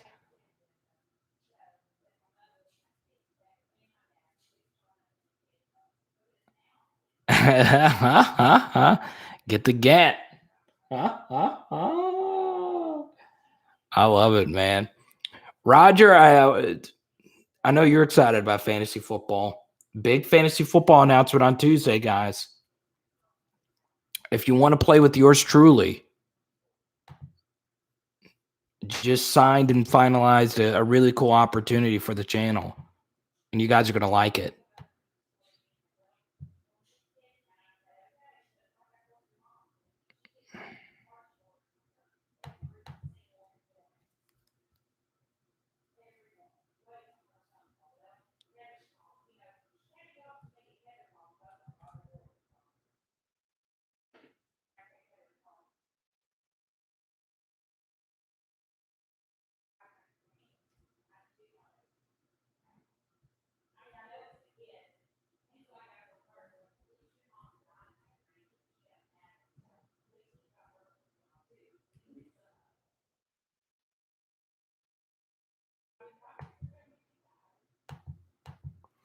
Isn't it wild?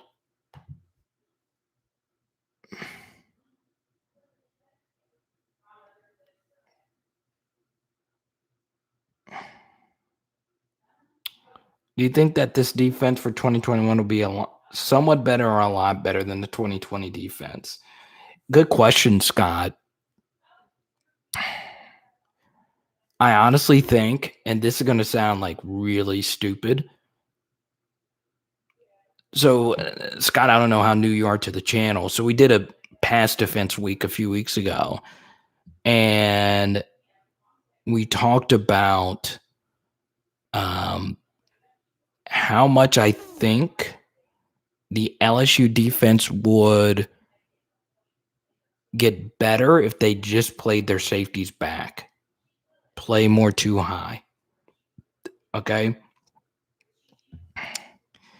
I don't know why, and this is just me. Okay. So, as many of you know, you come to this channel because we're all LSU fans, and I try my best to be as objective as I can about LSU, right? And I share, what my thoughts are just from watching film and all of that. What was very interesting to me, okay, was LSU never changed their defensive philosophy when it came to bringing a safety into the box. Okay, so Scott, this is a very simple answer to your question. Okay. And, we can, I'm not going to break down scheme like Dave Aranda can. I'm not going to be Bill Belichick or Nick Saban to tell you how to defend trips or anything like that. And we can get into robber, box and one. We all these different coverage terms. But the basic philosophy comes down to this, right? On defense, you do want to be aggressive. Okay, this is what drives me nuts about defensive coordinators. They all say the same thing. Okay, they all say we want to be a fast and aggressive defense. And of course, everybody's defense wants to be fast. They want to be aggressive, and that's very important. Don't get it twisted. I do think what Durante Jones is going to do, though, and this is a very smart thing to do, you want the opposing team to run the ball, okay? Start with that and work your way back. Matt, all the details will be released on Tuesday night, okay? So wait, Matt, on Tuesday, I'll release all the information on how you can play fantasy with me and also support the channel. But Scott, to answer your question, defensively, you should start with this notion. If we can all agree that a pass is a more productive play than a run, okay? If we can all agree that a pass is more productive than a run, we want the other team to run the ball, okay? And for some reason, all right, what made the Bo Pelini defense a disaster was by bringing a safety into the box as often as they did, it gave the opposing team's offense the exact opposite look. We were daring the other team's offense to throw the ball. Okay? And that used to be what you wanted to do because quarterbacks weren't as good as they are now. We used to say, look, we're going to stop the run and force you in third and long situations and then play defense. That is no longer the case. Teams are throwing on first and second down. They're throwing on early downs more often. They're just throwing more often in general.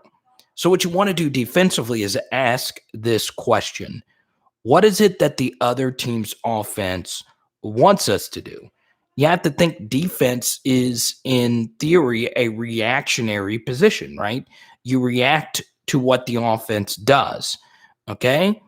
If you want the other team to run the ball, then give them light boxes.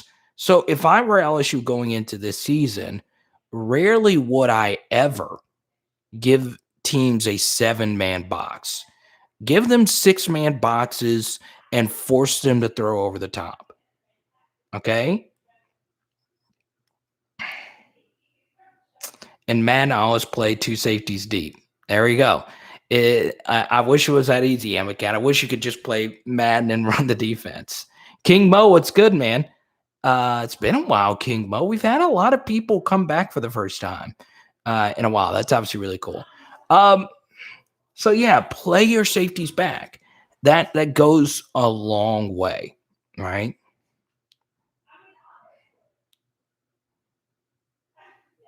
Exactly, Pegasus. And the thing is, okay, the Mississippi State game happened. It was a disaster. It's just no one ever said anything. No one ever said anything to Bo Pelini and said, look, we don't want to run Jacoby Stevens into the box as much as we did. But we kept doing it. And we did it against Arkansas. It killed us. We did it against Florida. It killed us. And Dan Mullen and Kendall Browse are just licking their chops when we continue to do it. So understand when you're watching football now, if we know teams want to pass, we want to not let them pass. So in theory, a minor win is every time the opposing team runs the ball, right?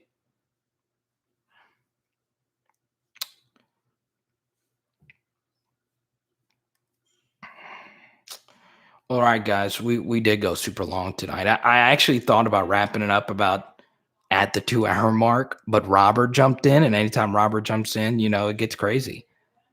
Then Z came in a little late. You guys got more fired up. So as we always do, King Mo, I know you just joined in. If you super chat, I keep going. I stay in all night. But if not, we'll keep going for a few more minutes. So get your LSU questions in. The Master Blaster, I appreciate you too. Have a good night, team. Make them nickel and dime you every time. Let me tell Haley I'm coming. I'm ready for some lobster rav tonight, guys. And I ran earlier? Okay.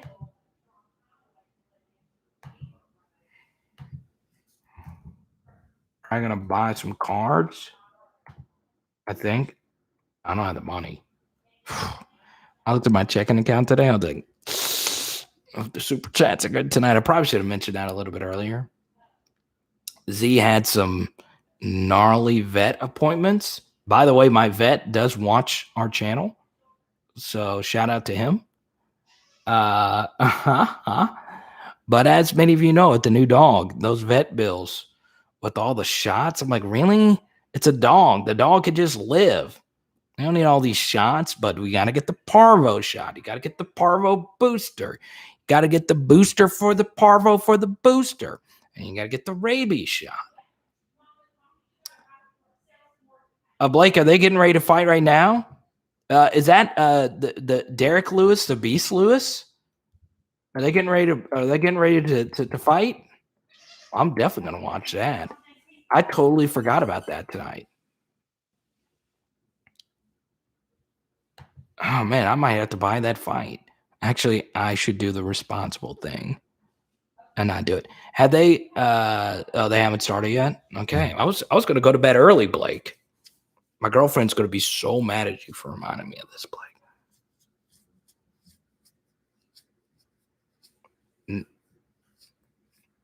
Yeah, the Beast, dude. Derek Lewis. I just love his attitude. Yeah, Graylin, we haven't really talked a whole lot about the fall camp reports. We'll do that on Tuesday. Okay, remind me of that. Well, all right, guys. I guess I'm going to go watch or go to one of my family members' house to go watch the fight.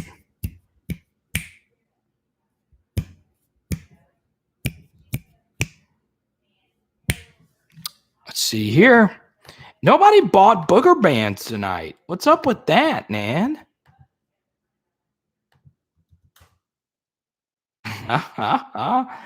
So get your PHL shirt. Next batch of these shirts ship out in exactly 25 hours and 48 minutes. So get your PHL shirt. Okay. Let's see.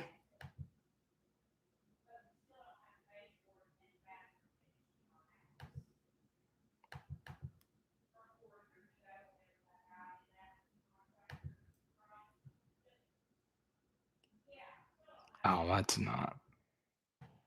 It is. By the way, there's still 40 of you in here. That means at least 5 more of you can click this link and sign up for the newsletter. Tuesday night is the fantasy football announcement, and we'll see you then. It is Power Hour LSU. Boom! Lobster wrap tonight. Let's go. Let's go. I just farted.